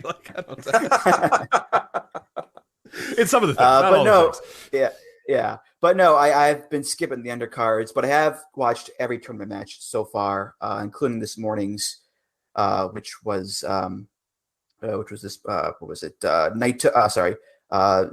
Saber versus Okan, and Ospreay versus Sonata. And then tomorrow, or later this morning, I guess, whatever, is going to be Shingo versus Chase and Evil versus Hiromu. And then that's the last third round match, and the quarterfinals are up next. So, yeah. But I've seen everything else, in the tournament. So, yeah. Yeah. So I've watched most of the tournament. I've kind of picked. There's some matches I've skipped, and I'm just like, nah, there's not enough time in the day to watch, that guy or this guy. But I think it's been a pretty, my overall thoughts is I think it's been a pretty good tournament. A lot of the stuff that I've watched has been pretty damn good. And again, I'm skipping, there's some things that I have skipped. There's matches that I have kind of passed over, but of the stuff I've watched, the stuff that features good, good one or two good wrestlers or came, very, well recommended. I've thought this has been a pretty good tournament in a lot of ways. I don't know what it is. I don't know if you guys have gotten the same sort of thoughts about it, but it does feel like the work has been pretty damn good. And that's, New Japan is, there's a lot of great wrestlers in New Japan. But no, I've really been impressed by what I've seen of the New Japan Cup, and I guess I'll start with you, Joe, because you've seen everything. Have you been impressed by the work so far, and maybe are there a few matches that kind of stood out to you more than others? Yeah, there haven't been a lot of blowaway matches. A couple you have to see these. There have been a couple very, very good matches, but the work's been solid overall. It's been a pretty good tournament. It's been weird with the buys, some random people getting buys, why is Young Lion or Dookie getting a buy and Okada doesn't? I understand that you want Okada to have an extra singles match you can headline a show with, but you couldn't with the other people. But it's they're like, oh, 32 wrestlers isn't quite enough, 64 is too many, we'll kind of split the difference, but random people get buys. It's made it a little weird and a little hard to follow, okay, what match is this for this wrestler there? And also, it's been pretty chalk. No big upsets, nothing really interesting, no big storylines to point to. Everyone you think would win has pretty much won. So that's the 1 year I don't fill out a bracket. I probably would have done pretty good. Yeah. But no, there have been a handful of very good matches. And, overall, I'm watching all the shows. It's largely enjoyable, good wrestling. The New Japan has good wrestlers, and the crowds can still be tough at times. I think today's show was pretty tough from a crowd standpoint, but there's the wrestling's been good, and there have been some pretty interesting angles happening here or there on the undercard. So it's been a good tour. Yeah, Andrew, is anything kind of stood out to you? Because there's a few matches that I kind of have circled that I've watched and really, really enjoyed, but any ones that you've kind of stood out to you so far? Yeah, well, I echo your guys' thoughts. I think it's been a pretty good tournament so far. Not a lot of bad, just pretty good outside of Chase Owens versus Jotto, which, if you want to skip that one. I did not watch that, believe it or not. I skipped over that one. So you could skip that. It's fine because that's fine. But no, there's been, I think, some standouts for sure. I think at the start, Okada versus Despy was great. Yeah. Shingo Ishii had another great match at the 7th. Smaller matches, I think, as far as, not notework really, but still very good. Like Shima versus Kanemaru was really good. Jeff Cobb versus Kojima was really good. Ospreay Phantasma was interesting because it was kind of a flip of their usual matches in the past where Ospreay is the heel here and Phantasmo is more of the face. And Phantasmo, he's been sort of leaning towards more of a heavyweight kind of edge, I think, in recent weeks and kind of teasing that one. But that was very good too. Hiromu versus Suzuki on the 13th was pretty good. It kind of reminded me of a few years ago where Ibushi and Taichi had that G1 match where it was 95% leg kicks the whole way through. Yeah. Oh, yeah. Except in this case, it was 95% overhand chops to the chest. And Suzuki's chest is bleeding in the first minute. And they're just chopping each other to bits the whole way through. It was a lot of fun. What else here? Okada Taichi, again, was a great match. Okada has had some stellar matches this year. He has been on a roll outside of, I think, the Wato match, which, no offense to Wato, but, Wato. So there you go. But he's had a fantastic year so far. Taichi was excellent here, too. Jeff Cobb versus Yoshihashi was another great match, especially with Yoshihashi as the plucky underdog babyface. And Tanahashi Naito was the main event of that show, the 15th. A bit disappointing given their output in the past. But I think this one was good, but it wasn't as great as the previous matches were. And then today's shows, again, was Zack versus Okan, which was decent. And Sonata Ospreay was good, too. So, yeah, a lot of good in this tournament. some great, and not a lot of bad. So overall, I think it's a real thumbs up tournament so far. Yeah. Yeah, and the quarterfinals, I mean, there's some really, really interesting stuff here.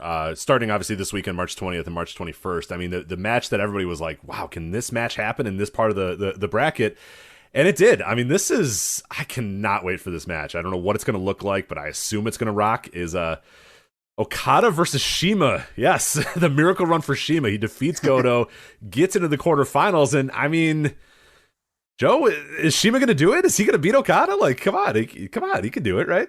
No. Like, how much is he politicked? How much is CIMA politicked here? Like, is he working overnight to say, I don't know, brother? Is he, puffing a cigarette saying, I guess I could do the job, but, No, he's like Shawn Michaels trying to politic against Hulk Hogan. It's not going to work, brother. Yeah. No, he's eating a Rainmaker, and you're going to be wrong. You're going to feel like an idiot. It's CIMA. No, I'm kidding. Yeah, that'd be ludicrous. I mean, I kind of want it, weirdly, because I just want to see the world burn. But that would be something else. Yeah. No, we will find out who the greatest Ultimo Dragon student is with this match. Will finally be confirmed once and for all. And I do want to speak up for the Watto match. That match was great because Okada Rainmakered him at the end, and then did like the one hand pin. And then as soon as it was over, he gave him the condescending "attaboy." Right. Thanks for coming. Even Kevin Kelly's like, "Oh boy, he got taken to the woodshed in this one." So that was a must-see match in my opinion. That is a great point about it. Yeah, that was, I love. Yeah, 18 minutes he toys with him and then just pins him, one arm. Thanks for coming, pal. I appreciate it. Thanks for doing some work for me. So that was great. But you got Okada and CIMA in the quarterfinals. You have Naito versus Cobb, and those guys have had incredible matches in the past, and I guess now the fun prediction would be, I mean, are you doing Okada and Naito in the semifinals of New Japan Cup? Like, I feel like Cobb's got to win this one, right?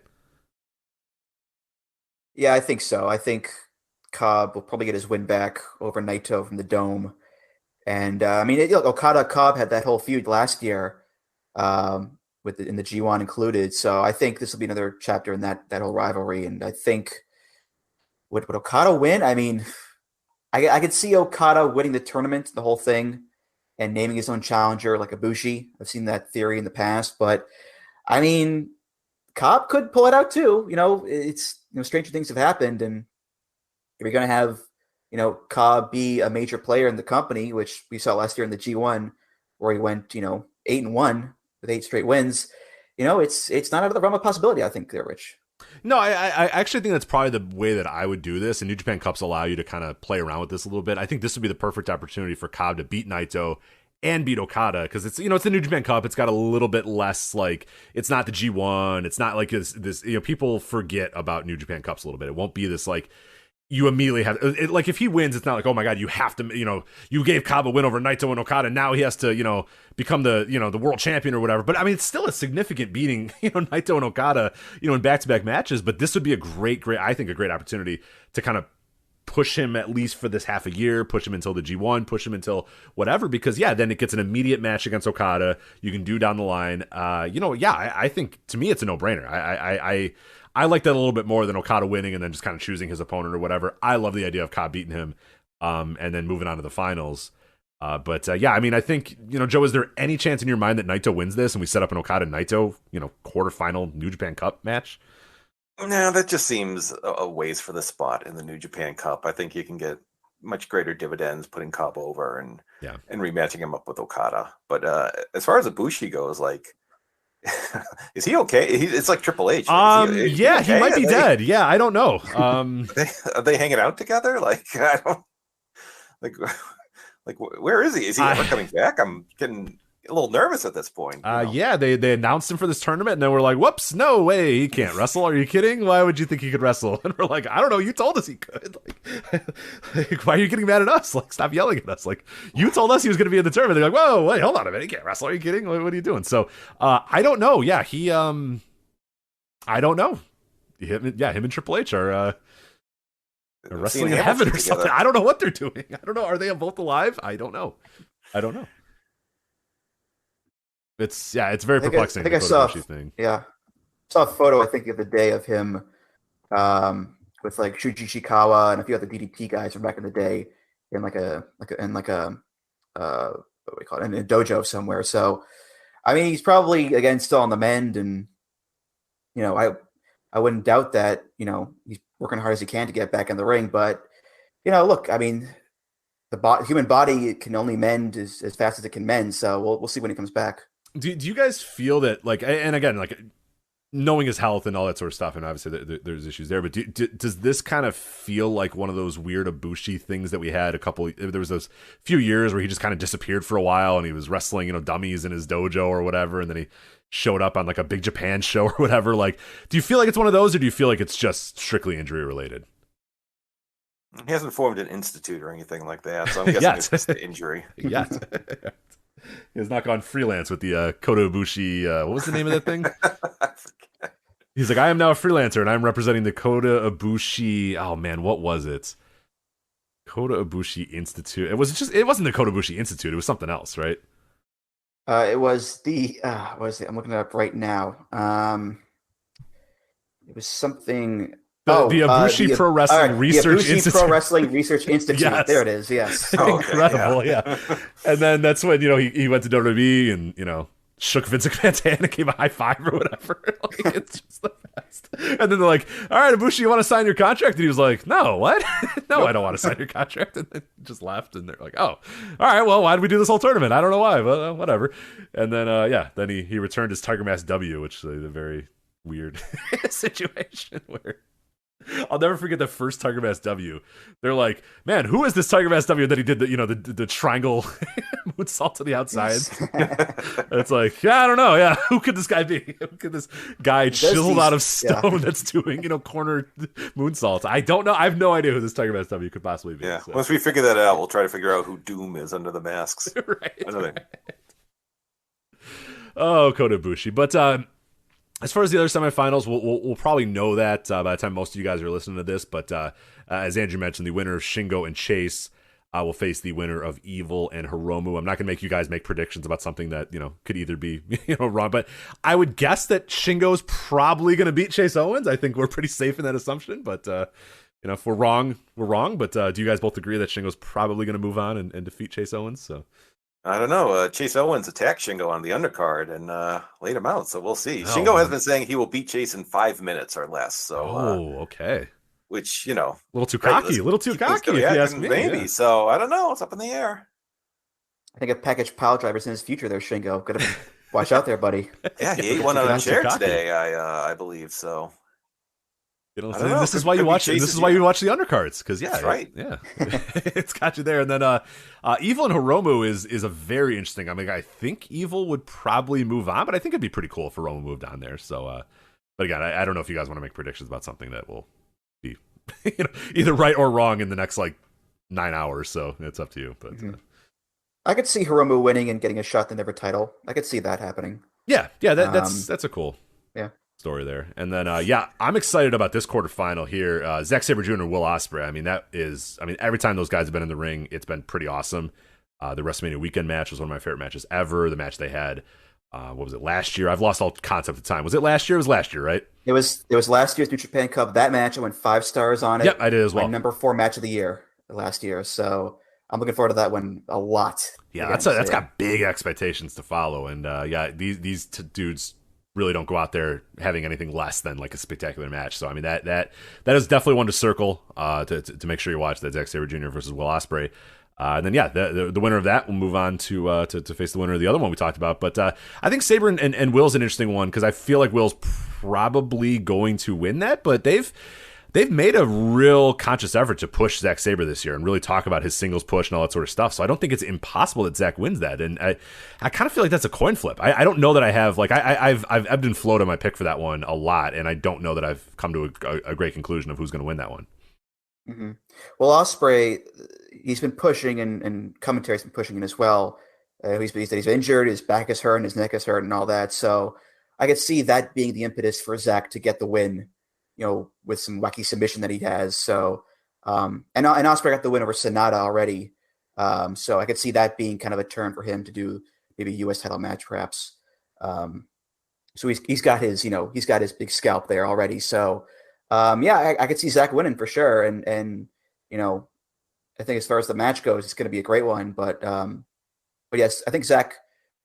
There's a good chance for Zack. Yeah, definitely.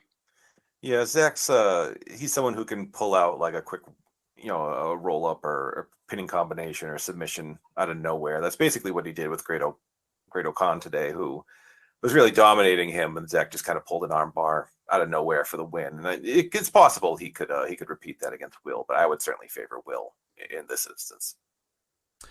Yeah, it'll be one to watch for sure, just because these guys have had just great matches. So I honestly don't really care who wins, because both guys I think are on a good trajectory. Both guys are being pushed to a certain level. So this is really just like hey, go see what these guys do, and whoever wins, we'll have a real fun path towards the finals, and probably, I mean, I would say looking at the bottom of that bracket, I mean, I guess you set up a potential Will Shingo rematch, which, I mean, hell, I don't think anyone's going to get upset about that. Yeah, like, okay, I'm down for that.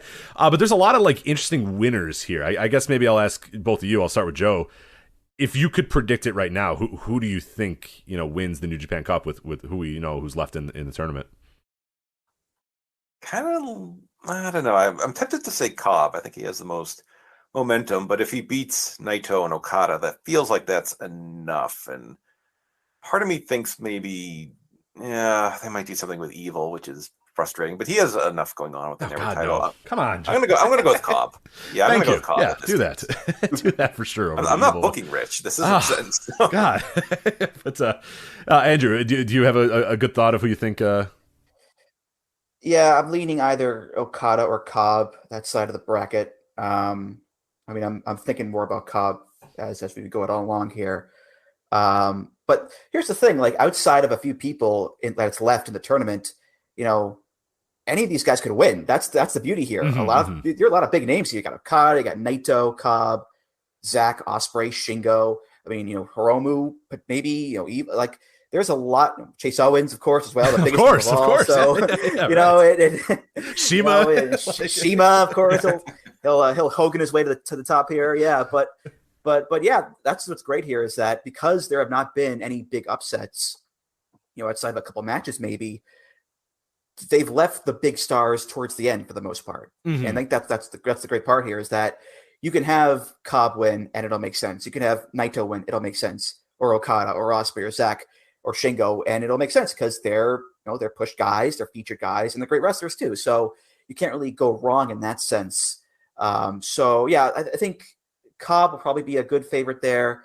But again, I'm not counting on Okada either because he's the champ, he's the man, and him winning again would not be a big shocker at all to me. So there you go. Yeah, and I guess that's an interesting part about this New Japan Cup that you bring up, Andrew. That a lot of times they will do kind of the big upsets in a cup just to kind of let make it a little bit more obvious. Okay, this guy's clearly going through. This guy's going to win. But like you're right that they're when these quarterfinals are eventually set, like there's a solid chance that like 5 of these guys could easily win this thing. I mean, Okada easily. I think you can tell that story of him, winning the New Japan Cup and figuring out how he wants to, who he wants to challenge or whatever. Naito, always a contender to win the New Japan Cup, always a contender. I mean, he feels like, weirdly, like one of the least guys that I would pick, just because it does feel like he's getting downcycled a little bit, but it's not totally impossible that he wins this. Cobb feels like a definite favorite, given, he fits like the criteria of like a New Japan Cup winner, where you have this kind of one-off title shot, so I think he's a real good contender. I mean, Zack, depending on how serious they are about the Zack push, he can easily be that. Will, we've seen it, we know, I mean, like he's still in the mix there, so he's a real good contender to win it. Shingo, I mean, yeah, sure, why not? Get him back in the title picture, get him back up there. And then both of Evil and Hiromu, whoever goes through to there, I think that, yeah, you could make the case that Hiromu, if they're really trying to push this guy to the next level, this would be a great opportunity to do it. And then, hell, if Dick Togo, I mean, you want Evil, so, you might want the worst timeline ever, which is Evil, Evil versus Shima in the New Japan Cup final. I mean, I'm down. There we go, baby. If you guys are down, I'm down. Like, let's get some grime, Get these good wrestlers out of here. Let's get some grime going. So not that Shima's not good, but a certain level of grime, a certain amount of grime in there. But yeah, so it's been a good tournament though. If you've been kind of on the outside looking in, I would definitely want to check out some of the New Japan Cup. I would say Okada Desperado. Could definitely recommend. Trying to go real quickly over the list of matches that I've seen that I would really definitely say go out of your way. Ishii and Shingo, obviously. I mean, God, it's Ishii and Shingo. You could probably close your eyes and think about how great that was. It was as good as you're thinking it was. And then I kind of echo, I think it was Joe who said Will Ospreay and El Phantasmo was like a really, really fun, really interesting match between those two. So I really liked that. I think I said that one. Oh, that was you, Andrew? Yeah, sorry. No, I like that. That match was really, really fun. That was good, yeah. A really fun, interesting one, too. And then I would say Okada versus Taichi would to me be the kind of the standout matches that really, to me, kind of stood out and I really, really enjoyed. So those ones. Any others? I would say as well, Evil versus Tama Tonga for the angle afterwards. Oh, of course. Yeah. So, yeah. Which I guess we should talk about there. Andrew, you brought it up there a little bit. Do you want to talk about this weird? I mean, the Bullet Club is exploding. The Bullet Club is fracturing. I suppose. I mean, I think it's kind of weird. Yeah, it's kind of weird.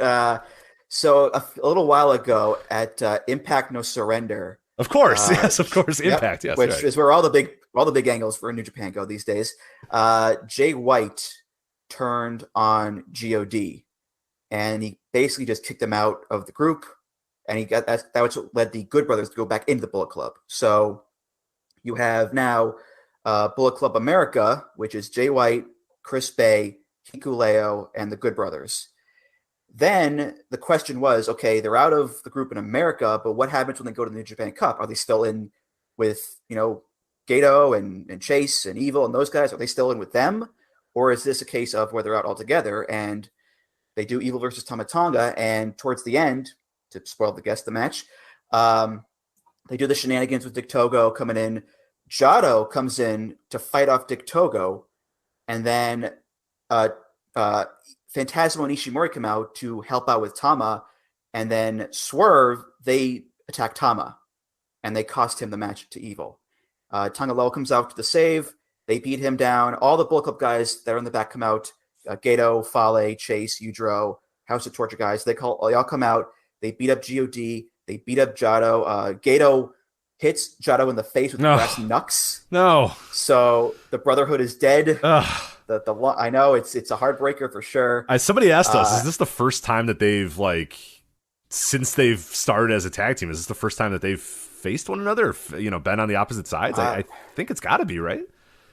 I have to think. I mean, it's not often that they've done singles runs, of course, at some points, but I don't think they've ever actually feuded in like a big feud at some point. I don't know. I'm not the expert on that, unfortunately, but again, they all beat down God and Jado, and basically what it's come down to is, I think Kevin Kelly mentioned it, is that the other Bullet Club guys, they sold God and Jado out to Jay White, and they're kind of in cahoots with Jay White.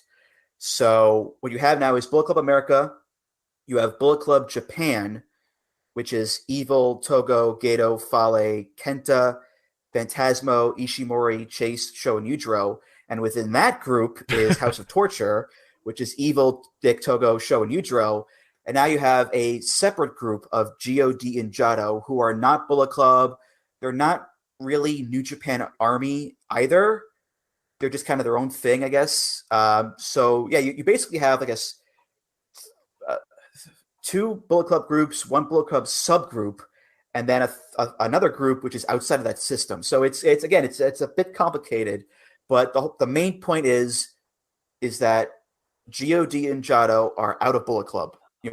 That's the main thing right there, including Tama, who was an original member, by the way, going back to the 2013. Right. That's a pretty big angle to do. And I have to say, whatever your thoughts are on Bullet Club these days, as far as like the clap cards go, you could kind of tell they were into this angle.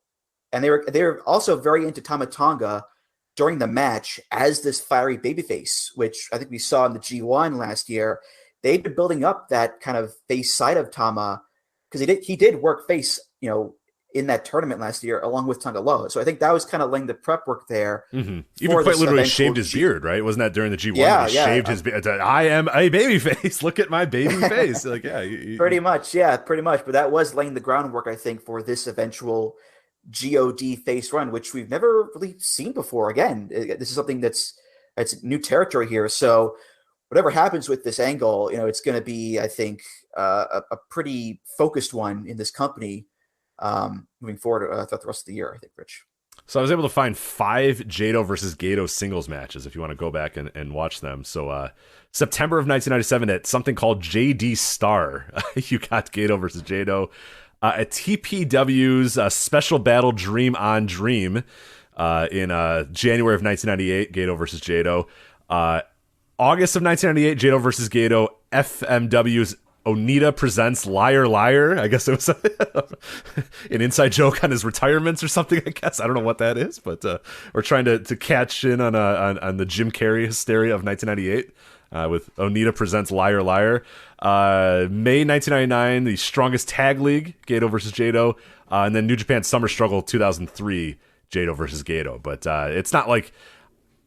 I don't remember all those. I probably haven't watched any of those, but I don't think they've had like an official breakup. I think it just kind of happened where they had to face each other, or there was some reason that they faced each other. But yeah, never like on opposite ends of the company type of thing. You know, God, the team's been around since 1991, 90. Like it's a team fucking forever. Over 30 years, yeah. Yeah, I mean it's been so long when they were Bulldog, KT, and Cool SZ or whatever. I mean, it goes back way. Yeah. Yeah, I mean, it goes back way, way, way long. So yeah, that's pretty wild. Mm-hmm. I think JD Star was a Joshi promotion, so I have no idea what they would be doing. Fuck knows. What a weird offer match that is. Yeah, right. You came from women's wrestling? Well, here's Jado and Gato. Interesting. And, I'm curious in Onita Presents Liar Liar. I gotta watch that show to see what's going on with that. So it's either but there you go. Gato and Jado, the Bullet Club. I think it's probably a lot of people really interested in Bullet Club maybe finally actually getting something new with Bullet Club. I know I'm been calling for that for about a decade or so at this point, but I think it's probably it feels to me long overdue. But yeah, I don't know that we need like 5 Bullet Club subgroups, but I don't know. We'll see what happens. Mm-hmm. If you're watching the undercards, they've done some Bullet Club versus God and Jado matches, and Bullet Club keeps cheating. And right when Jado's about to get his hands on Gato, they do some shenanigans and pull out the win. So keep an eye on that. Man, that's so Jado, the master heater, is he's the plucky babyface. Now? He is, yeah. Gato's like, you're a loser, and he's wrong. Come on, Jado, show him. Yeah, that's. I'm weirdly fascinated by this Gato versus Jado thing. It's I don't know that I want to see them wrestle, but I definitely want to see them wrestle. Right, like it feels like a great singles match that you'd want to see. But anyway, hopefully. Anyway, so that's Bullet Club. That's the latest in New Japan Pro Wrestling. But yeah, New Japan Cup going on this weekend, the quarterfinals, and then the finals will wrap up. I just closed the window, but you got here. I can fire it up real quick here. I think the 27th, I want to say March 27th. I thought was so the finals March 27th, the semifinals March 26th. So you got at least 10 more days of the New Japan Cup coming your way. But we'll talk about this show. April 16th, New Japan and All Japan doing a super show to celebrate the anniversary, the 60th anniversary of Korakuen Hall. And we have some pretty fun matches announced there. The main event is going to be Kento Miyahara and Hiroshi Tanahashi versus Jake Lee and Sonata. So, Joe, I'll start with you with thoughts on that main event. It's pretty, obviously we're not getting any like hot singles matches here, but that's a pretty fun tag match there with Miyahara and Tanahashi teaming up and Jake Lee and Sonata teaming up on the other side. Yeah, no, that's a lot more compelling than the usual, like the. There's like the dumb, like here's here's 3 New Japan guys and here's 3, All Japan guys. That's not fun. Like this is, there's strange bedfellows here with Miyahara and Tanahashi and Jake Lee and Sonata. That's fun. I'm super curious about how their interactions are going to be because they played pretty similar roles for their promotions for quite a while, and also Jake Lee and Sonata. I'm assuming Sonata takes the pin, but I'm not sure. Normally in these matches, it's pretty obvious, who's going to drop the fall in these, but that's a much more compelling match than they usually offer in these kind of scenarios. Yeah, that's an interesting point that I didn't think of, is that, there's not a whole lot of guys there that could take that fall. I mean, Kento Miyahara is after your Triple Crown champion. He's probably not losing. I mean, Tanahashi doesn't really have any reason to win, but it's fucking Hiroshi Tanahashi. You know what I mean? I don't want him. So it's probably one of Jake Lee and Sonata. And yeah, Jake Lee, always a contender for the Triple Crown. So I don't know that you necessarily want him doing that. So I guess it's Sonata, but that's I guess it depends on the politicking, who's 60-minute draw. Right. I mean, honestly, it's not unrealistic that's what happens, but double Sonata's also the He's also the U.S. champion right now. Right. So, oh yeah. Duh. Yeah. Shoots. And now he could lose it before then, obviously, but as of right now, it's kind of weird.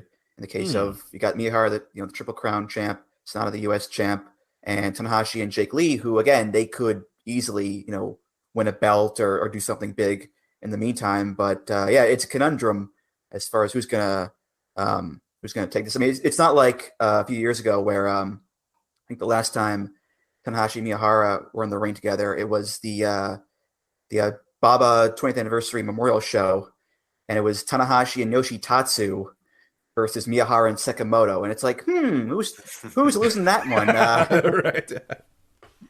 But yeah, it's going to be interesting to see where this goes. I did look this up too. Sonata and Miyahara have only shared the ring twice. It was once in a tag match on the Destroy Memorial show in November 2019, and a singles match all the way back in February of 2008 in Kensuke office. Wow. So yeah, so we're a long ways away from those days for sure. So it'll be interesting to see them kind of pair up again going forward here. So yeah. Yeah, it's a very interesting, because it's kind of a ballsy main event here, because the scenario of like who takes the fall is it's really tough to figure that out right now. I mean, Tanahashi seems like the one that has the least amount to lose, but it's Tanahashi. Like, you can't have him lose. Like, Jake Lee's gonna pin Hiroshi Tanahashi. I mean, I guess it's possible, but I wouldn't bet on that. So yeah, it'll be interesting to see. I mean, that again, I'm way into that because it's cool that you're not quite sure. On the other side, though, a lot of guys that could lose in this match: Suwama, Ashino, and Dan Tamura versus Hiroki Goto, Yoshihashi, and Yo. I mean, that is like, who's going to win? It's more the scenario of that one.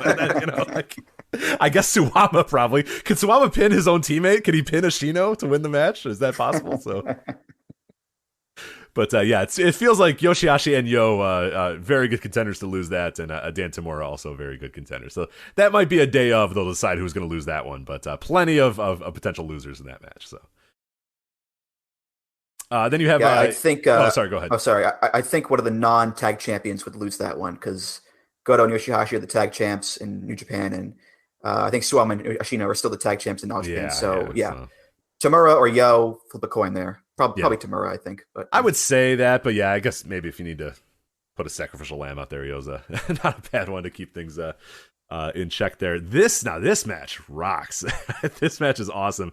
So it's Yuma Aoyagi, Etsuki Aoyagi, Togi Makabe, and Tomoyaki Hanma versus LIJ.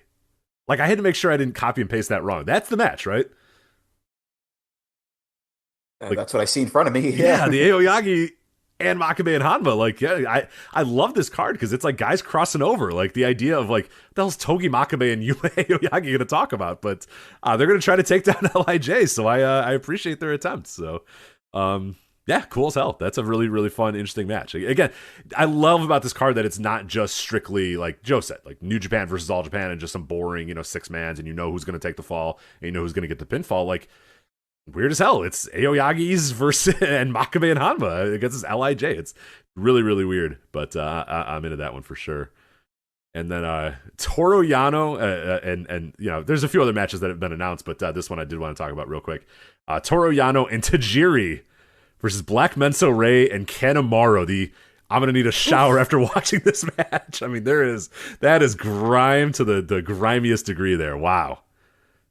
Sugi, they just need Sugi as the special ref, and then maybe we can, right, really put it over the top. But man, what a Toru Yano and Tajiri. Ugh, gross. Like a Dove Pro offer match. Right, it's just Black Menso Ray and Kanemaru. I mean, I love it. It's a great card, but it's a fun card. There's a lot of good stuff on this. So far, we have 6 announced matches. I don't know if that's the final card or if they're going to add anything, but yeah, it looks fun for sure. All right, we have about an hour left. Oh, did you guys want to touch on the Champion Carnival real quick? I forgot about that. Blast through that. Yeah, let's do the Champion Carnival real quick. Let me get the blocks here because I don't think we have officially gone over that on the flagship yet. Oh, God, I lost the blocks. I had it. I got him. Oh, you got him? Go ahead. All right, you want to go ahead then? All right, A block, Champion Carnival 2022.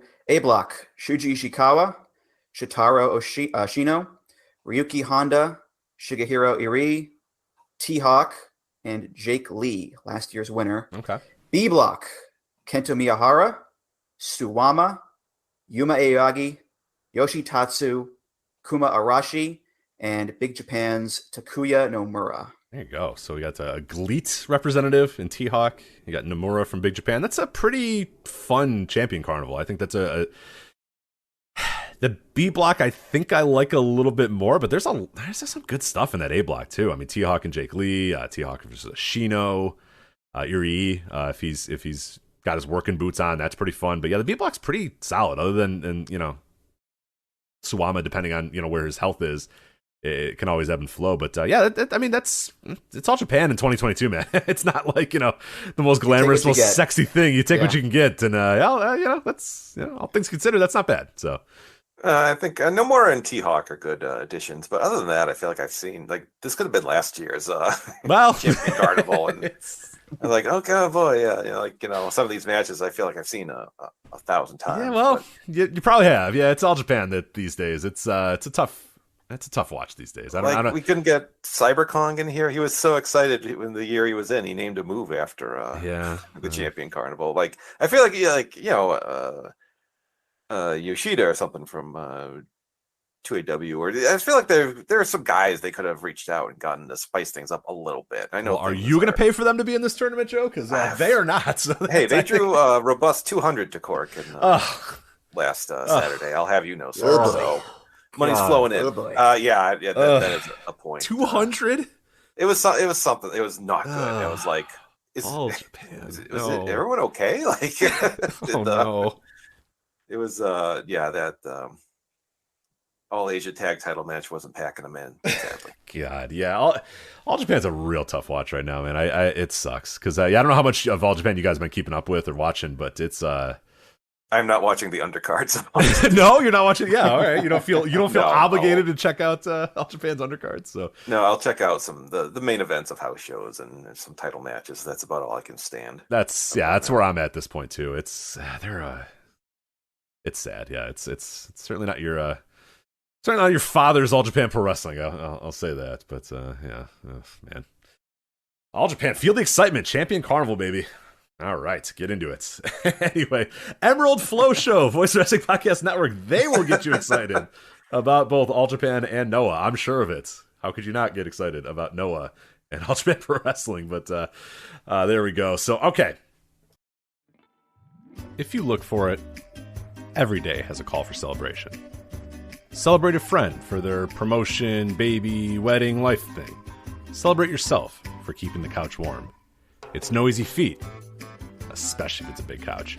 Or maybe you just want to celebrate living in 2022 where you can get beer, wine, and spirits delivered from Drizzly in under 60 minutes without leaving said couch. Right now, Drizzly is giving all new customers $5 off their first order with code FAST5. So download the Drizzly app or go to drizzly.com, that's DRIZLY.com, and use the promo code FAST5 for $5 off your first order. Drizzly is the most convenient way to buy beer, wine, and spirits with delivery to your doorstep in under 60 minutes. Drizzly is the #1 app for alcohol delivery because the convenience of home delivery in under 60 minutes.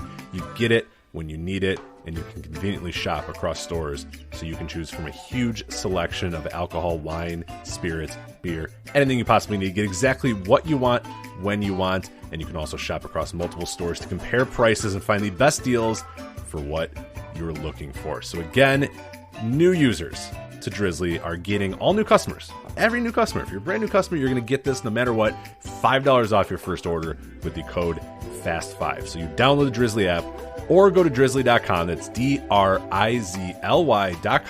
and use the promo code FAST5 for $5 off your very first order. Drizzly, the #1 app for alcohol delivery. Again, download the Drizzly app or go to drizzly.com, DRIZLY.com.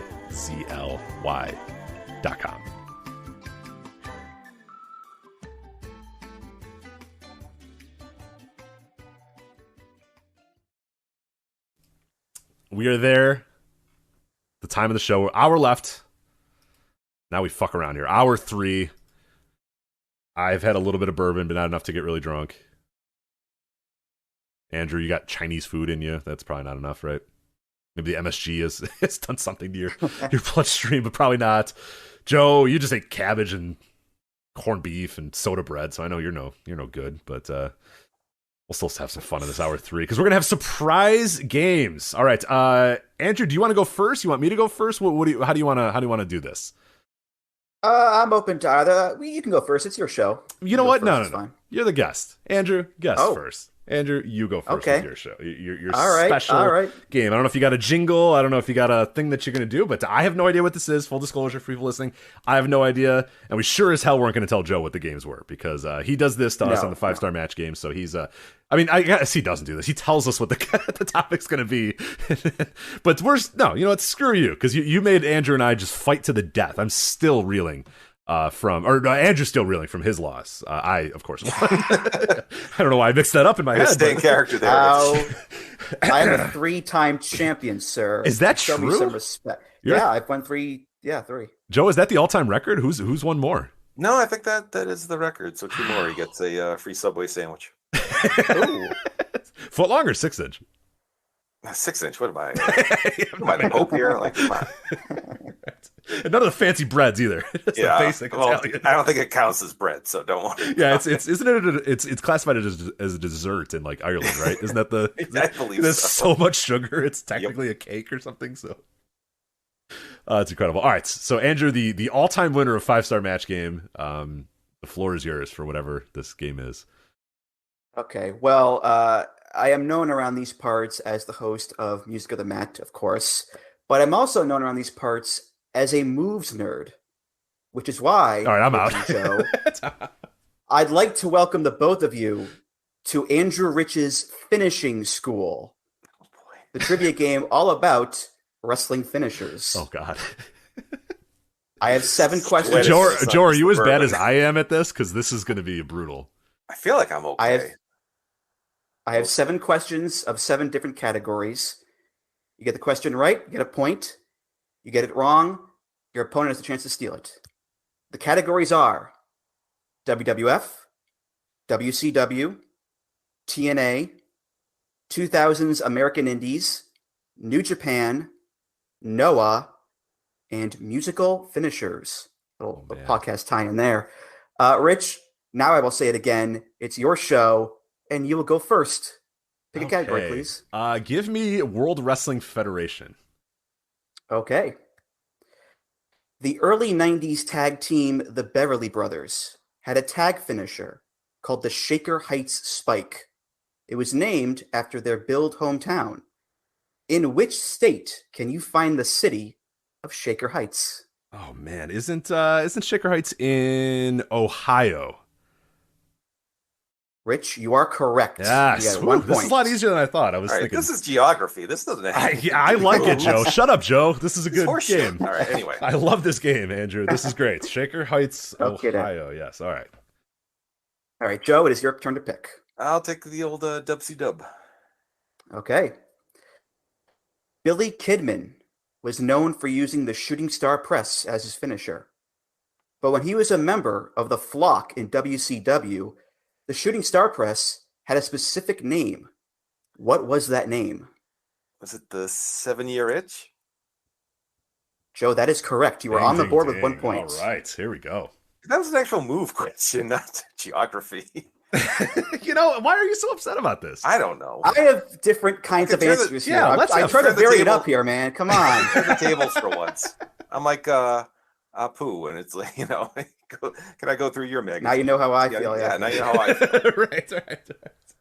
Let's not forget, Joe, on the first 5-star match game, Oh, God, here we go. Yeah. No. Yeah, I'm bringing it up. Yeah, I'm bringing it up again. You told me we were going to do, WWF in the 90s, and all of a sudden I got to know all these, Japan tag teams. That's the game you got? I got Speed Muscle instead of Muscle Orchestra. Yes, we all know the joke, all right? I mixed up Muscle Orchestra and Speed Muscle. It's very easy to mix up those two teams. Yes. Like they look the same. Their work is very similar. Muscles in the title, so I'm very justified in screwing that up. And anyway.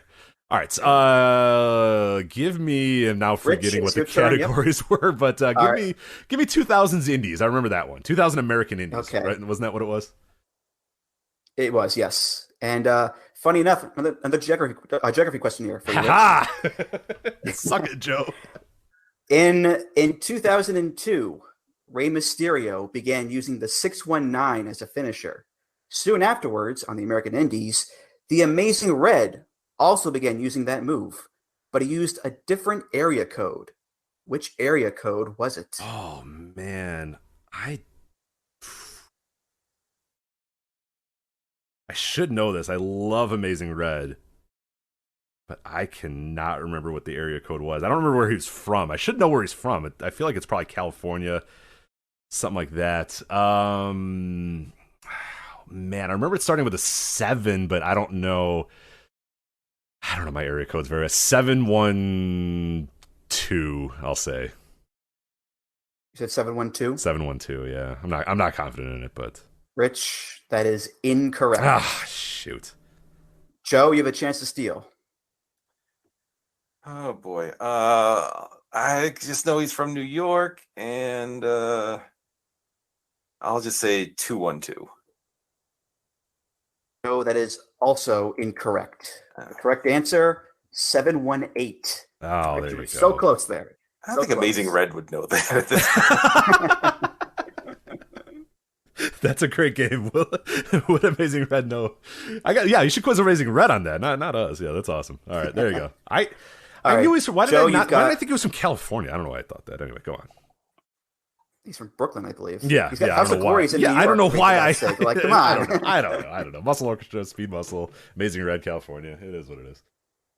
All right, Joe, you've got TNA, New Japan, Noah, and musical finishers. Which one do you want? I'll go New Japan. New Japan, okay. Hiroshi Tanahashi was the first wrestler to ever kick out of the Rainmaker. At which event did that take place?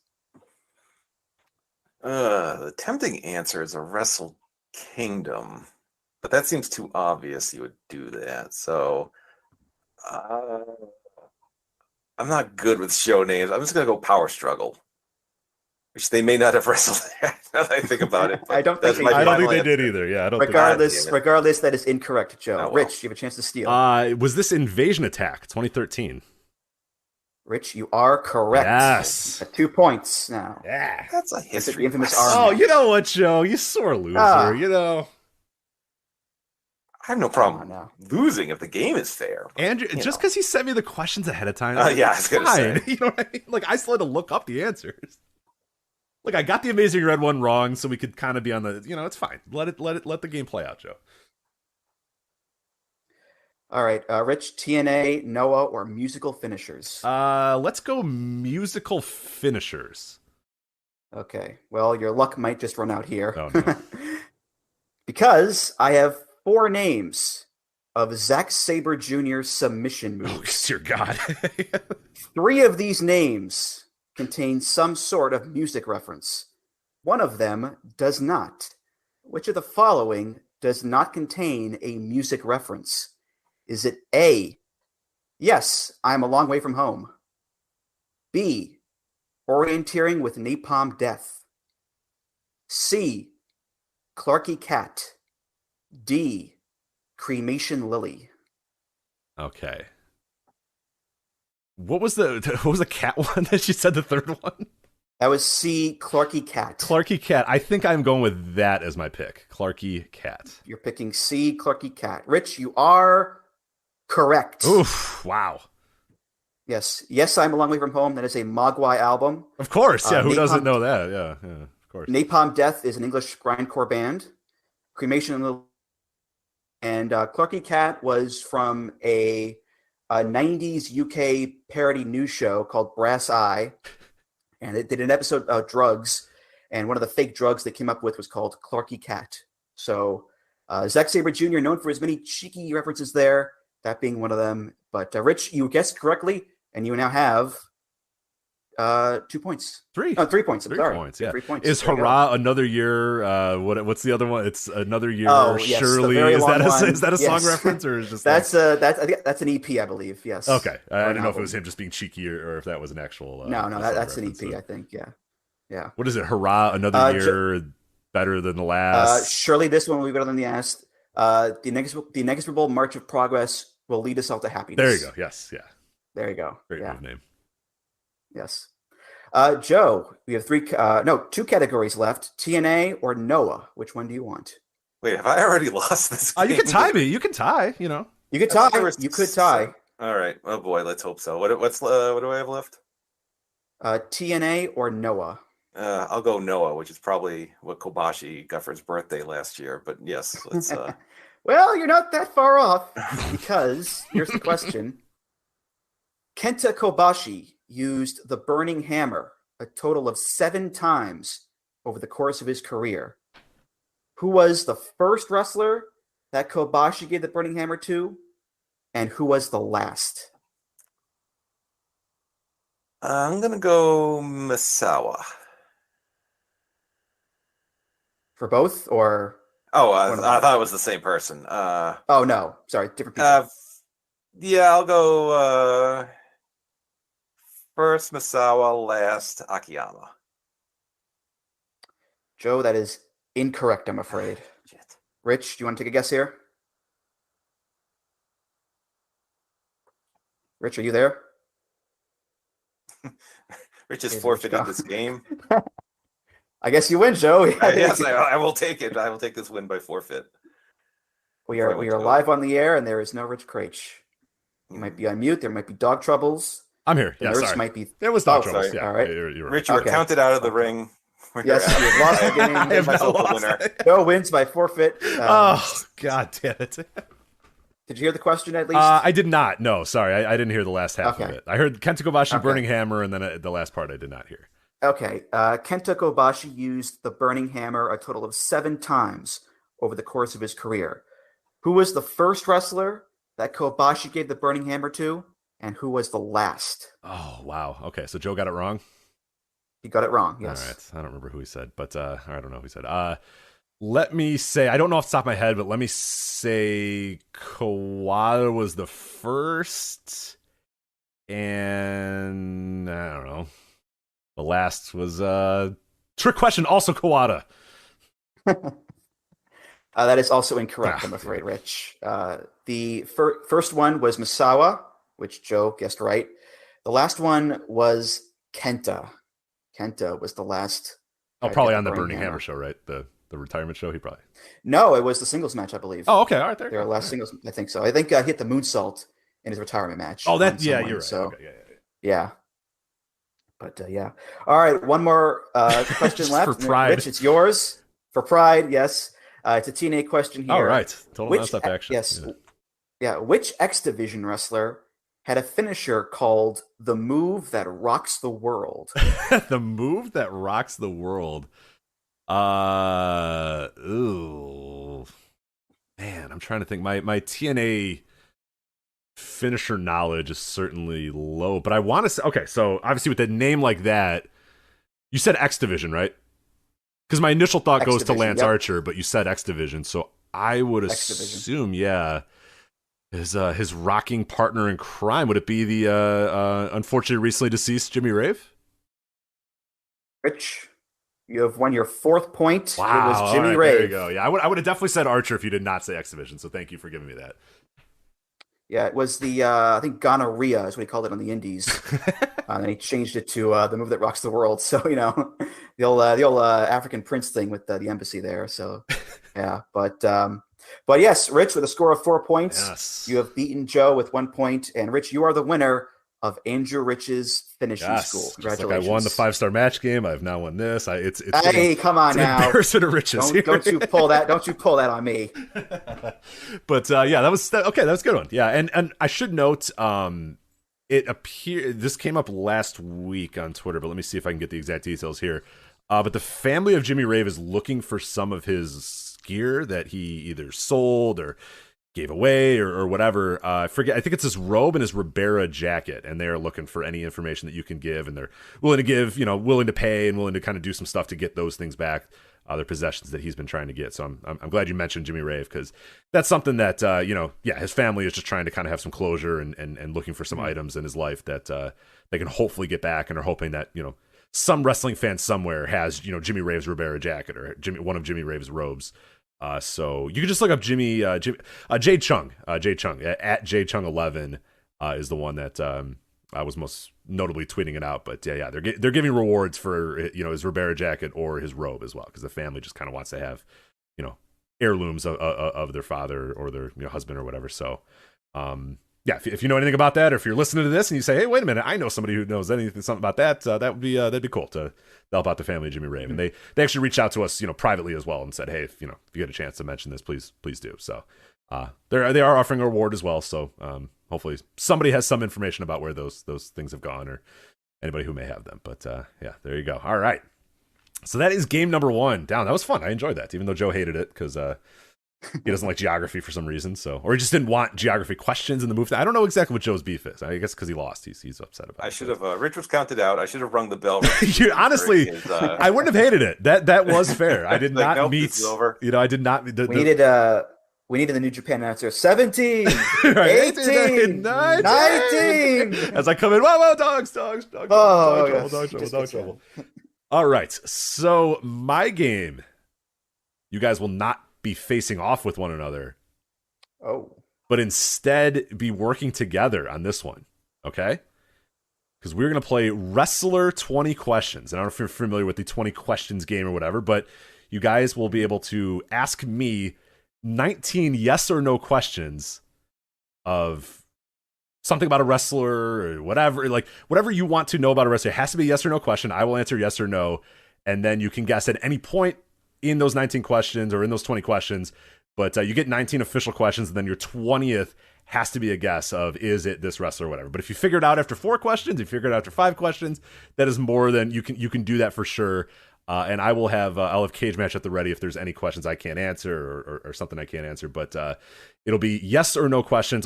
We'll do a few of these. We'll see how it goes. If it's a complete disaster, we can abandon ship right away. But I will start with a relatively easy a question to get us started. A wrestler that I think both of us, everybody here is well aware of, not really a deep cut wrestler, but one that I think after a few questions you guys should be able to get. So you can work out who wants to ask the first one, who wants to ask the second. You guys can, if one person just wants to, has a bunch of questions they want to ask in a row, go ahead. Like it's kind of collaborative. You can trade off. You can go one by one. You can just have, Andrew ask the first 5 questions or whatever. But take it. Whoever wants to start it off, take it away. Wrestler 20 questions. Why don't you start, Andrew? If you want to, we can alternate if you want, and we'll try it that way. All right, yeah, sure. Okay. Is this wrestler a man? Yes. Okay. So we're not given. It's just we have to figure out a wrestler in 20 questions. Correct. Yes. Okay, that wasn't my question. Yes. Okay. You're done. Yeah, that's bad use of the questions, Joe. But I appreciate it anyway. No. Yeah. That will not. I will not dock you for that question. All right. Does the wrestler compete mainly in North America? Compete? Do you want to? Yes. Okay. Currently compete or in general competed? We'll say in general. Okay. Yes. This wrestler has or did compete in America. Okay. So based on that, I'm thinking it's someone who might be retired, might be a manager. Is this person or whatever in WWE currently? No. Okay. Let's see. Was this wrestler best known for competing in WWE/F? I would say yes, but there's a case to be made that another company is about equal footing. I would say yes, but If it gets down to it, I might give you guys a bonus question for that, because that's a tough one. It's pretty much an even split between two companies. But right now, I would say primarily yes.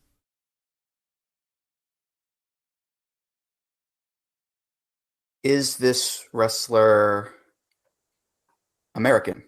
Yes. I believe that's 5. Yes, it is, yeah. All right.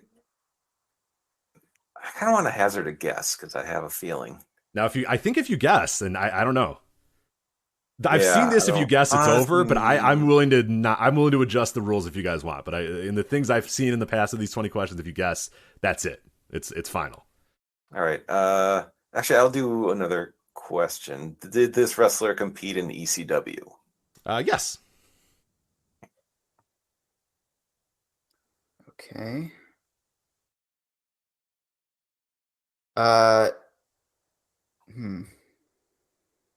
Oh.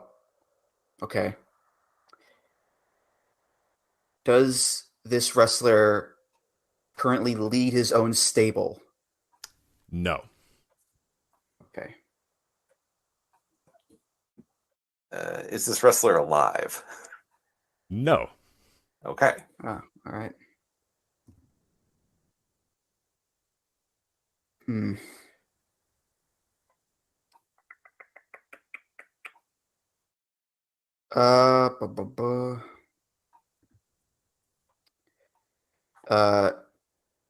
Is this wrestler a former ECW world champion? No. Okay. Is it Eddie Guerrero? Ooh, are we doing the guess? Will end it, or is this like the final thing? If I'm wrong, are we like done? It's up to you guys. It's up to you. Usually I've seen that, but I'm willing to adjust. I would say if you guess and you're wrong, that would end it. So if you are confident it's Eddie Guerrero, I can answer that. We've got plenty more questions here. Yeah, you got 9 questions. We can ask a few more. Going. Yeah. I mean, if you think it's Eddie, you can keep asking questions in that direction or whatever. But I just want to steer you guys. I will keep asking. Okay. Questions. Has this wrestler competed extensively in Mexico? No. No. Oh boy. Okay. That is, I believe, 10. Okay.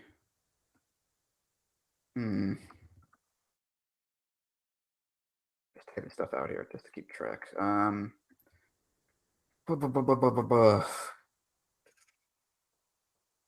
there.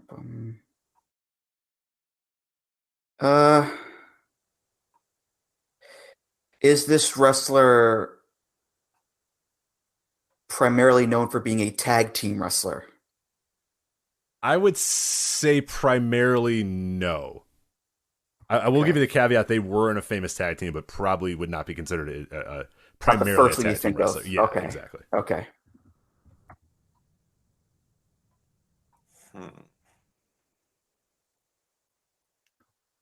Was this wrestler a former WCW television champion? Former WCW television champion. Let me double check. I want to say no, but a lot of people held that title. Actually, yes, this person was a WCW television champion. No, it is not Prince Iakea. He is still alive. So, damn. Bonus, bonus hit there. It is not Prince Iakea. So, okay. I'm thinking here.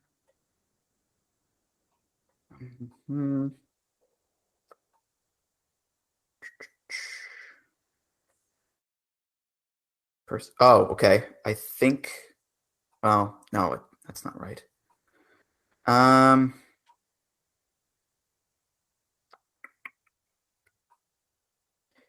Is this person? Is this person part of a famous or well-known wrestling family? No. Okay. That is 13.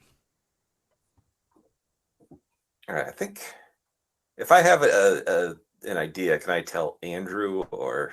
I guess you guys could figure. Yeah. No. Yeah, you can work through that on the air. That's fine. Go ahead. Yeah.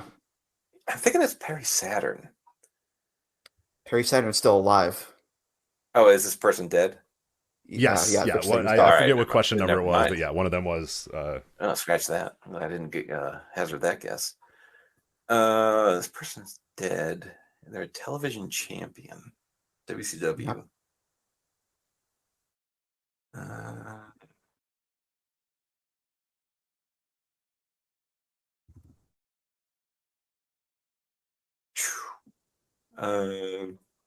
Did they mainly compete in the 1990s? Yes. All right. Well, yeah, a lot of they competed throughout the 90s, I should say. I don't know. Mainly, I think I would. Let me. Yeah. They competed through the entire 90s. Not all of the 80s, but the entire 90s. So yes, primarily through the 90s. Okay. I believe that's 14 questions. Maybe I miscounted. You're gonna get a bonus one because I think I maybe miscounted, but 14. We'll go with that. All right. Someone was in WWE, but also a different company. They're dead. They were in ECW. Not a former champion there. Former ECW WCW television champion. No,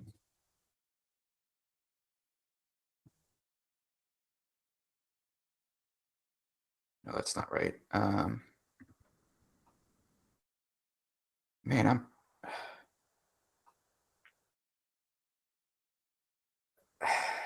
No. Damn. It's tough. Yeah, it's a tough game. This is a tough game, man. Yeah. Joe, do you want to take a question here? I'm stumped here. I'm trying to think of a question. Was this person to have? Because I have an idea. Was this person part of a tag team with the same name, but with different partners? A tag team with the same name but different partners. No. Okay. No. That's 15. All right. So like, it's not Bobby Eaton, which was my. It is not. It is not. That's what I was thinking earlier. Yeah, that's what I was thinking earlier. Okay.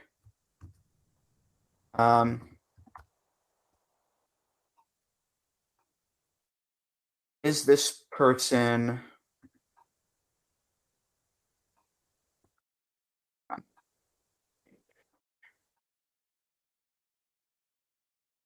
To ECW, WCW.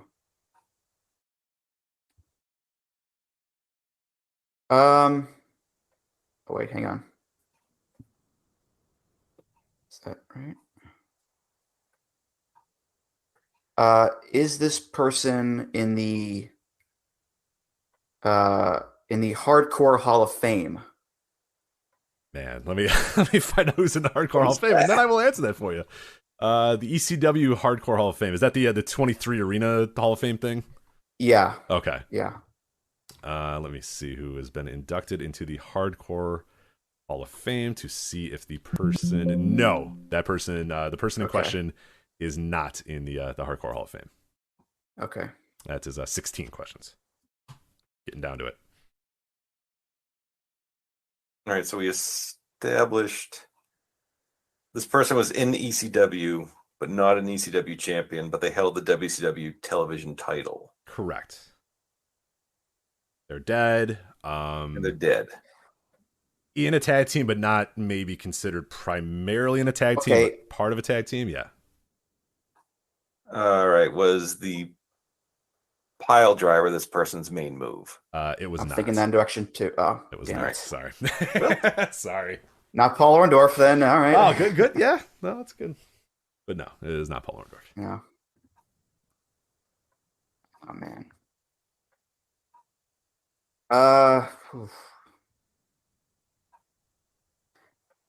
Wait a minute. Hold on. Mm. Oh, my. Is it Scott Hall? Are you ready? Is that your final guess?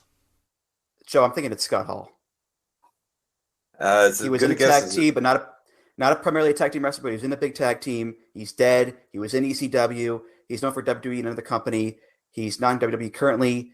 He didn't do the pile driver, former television champion, not part of a famous wrestling family. That's all I got. I mean, I'm looking at the list of television champions here. He's dead. A lot of them aren't. Yeah, I was thinking Dusty Rhodes was my only other guess, but wrestling has more than one famous family, so yeah. Rich, I'm guessing Scott Hall.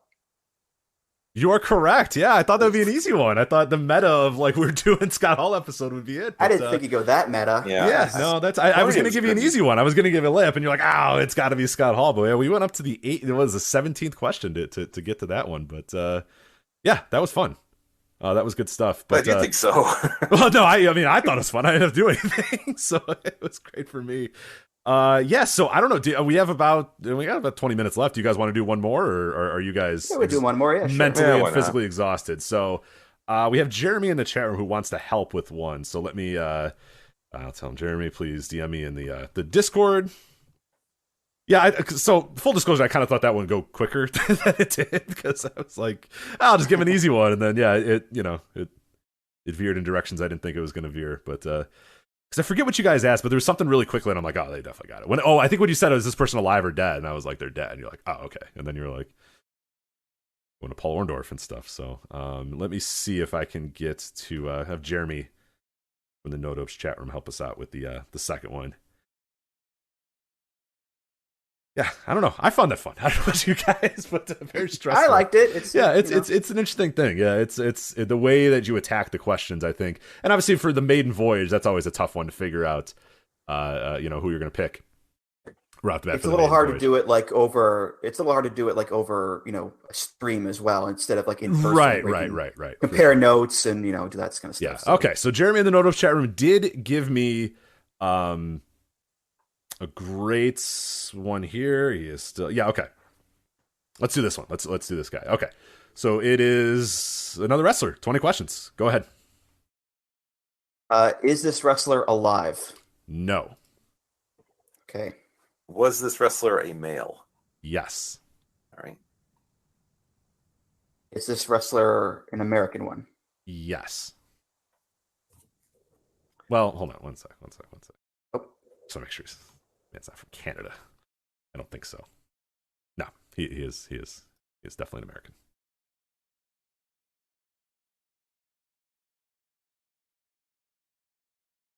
Let's see. Looking it up.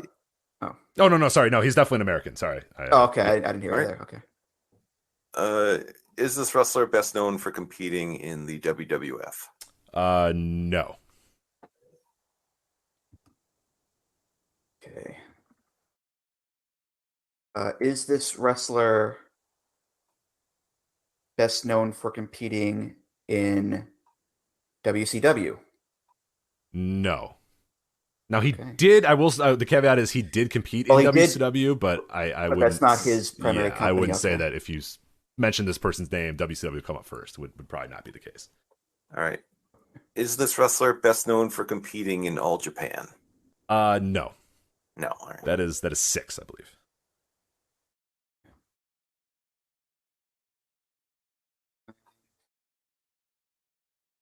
Okay. Is this wrestler primarily known as a singles wrestler? Yeah. Okay.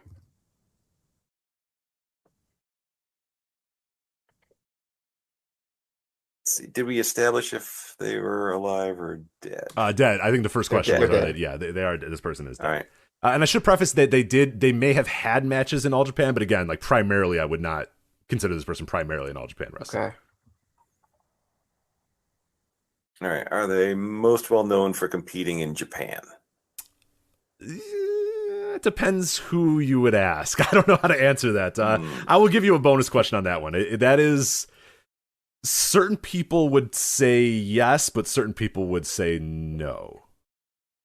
It really depends what kind of fan you were and when you were a fan for this person. So I will grant you a bonus question for that one. I will not dock that one against you. So you have another 8th question if you'd like.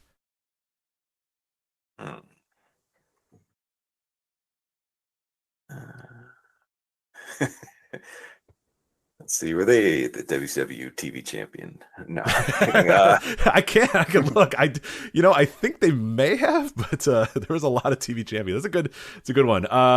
Do you want I can give you another bonus one if you want on that one. But they were not the TV champion at any point.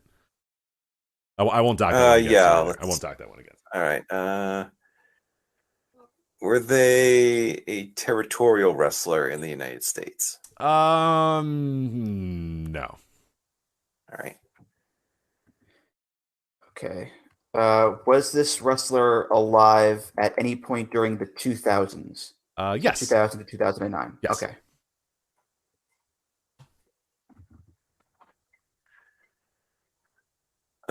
Did this wrestler mainly compete in the 80s? No. All right. That is 10.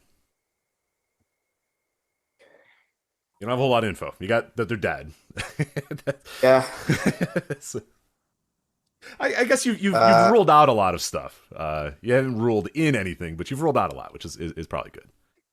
Yeah.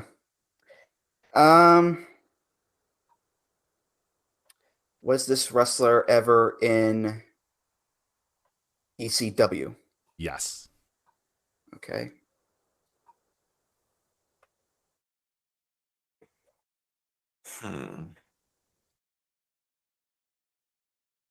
Was this wrestler an ECW world champion? Let me double check. I'm pretty sure. Yes. Yes, indeed. Yes. Okay. So they are.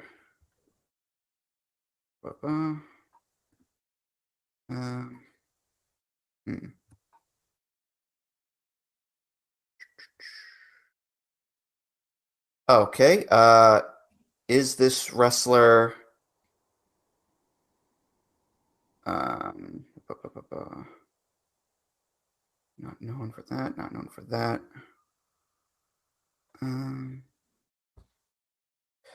Is this? Oh wait, hold on. Sorry, I lost my place there. Okay. Is this wrestler known for his feud with Masato Tanaka? Yes. Is this wrestler Mike Awesome? No, it's Johnny Hotbody. No, yeah, you got it. It is indeed Mike Awesome. Nice job. Yeah. How'd you get to lead me through your thought process there? You just go over ECW champions? I had to think of ECW champions in my head. Okay, Shane Douglas still alive. Taz is still alive. There was Bigelow, but Bigelow was known for, WWF run. Dreamer, Credible, Jerry Lynn, those guys are all still alive, obviously. Mike Awesome was the biggest name that stood out to me. So outside of, Snuka, but Snuka, again, 80s wrestler. Yeah, right. WWF and all that stuff. So, it's Mike Awesome. So there you go. Yeah, for all the shit that ECW gets, I mean, most of their world champions are still alive. I mean, that's pretty wild. It's crazy. How many of them have, survived and are still going. But, there you go. That was Mike Awesome. Thank you to Jeremy in the No Dupes chat room for that. So, I mean, we have like 10 more. I mean, I'm willing to switch to the other side if one of you wants to be the games master for one more. It's up to you guys. We can sign it off. Totally up to you guys. I mean, I'm all right doing plugs and signing off, but I'll leave it up to Andrew. Look at Joe. I'm fine with it. Hey, trying to 2:45 pass the buck on me. Perfectly fine. Past my bedtime here, yeah. Yeah, let's we can end it here. It's fine. All right. Well, there you go. Thank you guys for participating in that game. I thought it'd be a pretty fun one. Way to turn the tables on Joe, and now we've exhausted Joe, and he needs to go to bed because so. But anyway, let's do Plug-a-Roos because that's going to take a little while to get those all the way. I'll start with you, Joe. The reason we did these trivia games, these games were because you are the host of the 5-Star Match game. So let us all know about that, how we can listen to it, and any other ways we can follow you and support you in your endeavors. Yes, if you want to hear wrestling trivia done properly, you can tune into the 5-Star Match game. Wow! Right here on the Voices of Wrestling Podcasting Network, we have shows come out about once every 2 months, and a certain topic. We've done shows on the year 2021. We've done Clash of the Champions, things like WrestleMania, Royal Rumble. There's certainly evergreen shows. You can go back and listen. They tend to be in the 45-minute or so range. So nice, quick, easy listens. They're a lot of fun. We've had many people from the Voices Wrestling staff on there. Rich has been on several times. Andrew, of course, has won multiple times, our winningest contestant, and it's a good time. Check it out. It's you can follow the show at 5-Star Match Game on Twitter with the number 5, and you can follow me on Twitter at Joe Gagne, Gagne, for some wrestling fun. And I want to thank Rich for having me on and having heat with Joe and to necessitate this break. There's no vacation. Joe's not even on vacation. He's just pacing his house right now. So, but maybe he'll be back next week if things come. We'll talk. Yeah, we'll have a mediator come in and maybe try to get to some level ground. But no, the 5-star match game is awesome. One of the great additions to the Voice Wrestling Podcast Network. I mean, as you said, even if you don't care what the topic is, usually the guests are fun enough. Usually the trivia is fun enough. Like, I think you do a great job too, where there are plenty of times that I'm listening to it and I'm like, man, I have no idea, or I'm really racking my brain or whatever. It's not like, cause some wrestling trivia, like I used to go to like, bar wrestling trivia, and a lot of it's just like, what's the name of WWF's main show that usually takes place in March and April? And it's like, oh, come on, man, what are you guys doing here? You do not do that though. You dig deep. It is definitely for the more in tune wrestling fan, the more hardcore wrestling fan. So yeah, if you have never listened to the 5-star match game, make sure you go and check that out. Voice of Wrestling Podcast Network, at 5-star match game on Twitter. But yeah, a lot. They're all pretty much evergreen. I mean, some of the stuff might be out, like some of the questions might be outdated, but I think you could pretty easily listen to a show, from 3 years ago and still get the same enjoyment that you got out of it, when it happened. So no, it's you do a great job on there, Joe. And I know it's not easy to come up with the questions. It's not easy to come up with the guests, but you knock it out of the park every single time. So huge fan of the match game. I'm so glad to have it part of our network. So. All right. And yes, the next show will be on the 2000s independent scene. And we have some, the show's all set. I got a little behind, but I have some guests lined up, and we are going to have some fun when that comes out. Hopefully sooner rather than later. Yeah, that's going to be so many questions on that one. I can't not wait for that one. The guests, I'm very excited too. I don't know who they are, but I'm pretty excited no matter what, because I feel like they're going to be some good ones. So, all right, and then Andrew, what's going on in your world, and how can people support and listen to everything that you do? Yes, so my main thing is Music of the Mat. It is part of the podcast network here. It is a wrestling music podcast. We talk about different topics of wrestling music every 2 weeks. Episodes come out every 2 weeks on Tuesdays. Last episode I did was on Brody Lee's themes with Colin Delaney, which I'm very, very proud of. I think it's the best episode I've ever done, actually.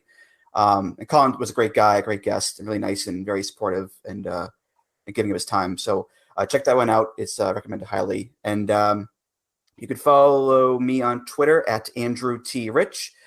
You can follow the show on Twitter at Music of the Mat. And all of my writings for the site are on voicesofwrestling.com, including that new Scott Hall music article I put up today. And that's pretty much it, I guess. Again, Rich, thank you very much for me for bringing me on here. It was a lot of fun. Yeah, absolutely. No, thank you guys so much for filling in while Joe was on quote unquote vacation. But no, that I really did enjoy this. And as I said with Joe, with the 5-star match game, Music of the Mat is incredible. And I said every time I guest on Music of the Mat, but it is my favorite of the podcasts that we do on the Voice Wrestling Podcast Network. And I like all of them. Every one of them is on there for a reason, but Music of the Mat just hits me on a different level, because it's just the amount of research, the guests you bring on, the conversations you bring on. I mean, it's to me more. I'm annoyed that more people don't listen to that show, because I think it's one of the best wrestling podcasts. Maybe one of the best podcasts that I listen to. You do an incredible job with it. So yeah, more people need to listen to that. So tell your friends. If you listen to it, tell your friends. I have had people that casually watch wrestling, haven't watched wrestling in years, and I'll say, look, I'm telling you, you got to listen to the show. They'll talk to me about some old wrestling thing, and I'm like, you got to listen to this show. Like, you will love this. I promise you will love this show. So, and every single one of them has come back saying that they did enjoy it. So, yeah, we need more people listening to the Music of the Mat. It is way, way, way too good. It should be listened by everybody, and you should be a multi-billionaire at this point. Vince McMahon should be cowering in fear of all the money that you have, but maybe not right away. But soon, Andrew, you will be a billionaire. We will all be billionaires. Just keep holding our breaths until that happens. But anyway, thank you guys so much for joining us. Again, Joe Gagne, 5-star match game. Andrew Rich, Music of the Mat. Thank you guys so much for joining us. And thank you to everybody for listening to this episode of The Flagship. We'll be back to normal-ish next week. And then I will go away, so that it will not be normal for a little bit. But hey, we'll make it work out anyway. So thank you guys for listening. Thank you guys always for your support. And Andrew and Joe, thank you again for jumping on here and joining us here on this week's Flagship. So for Andrew, for Joe, I'm Rich. We'll talk to you next time. Take care.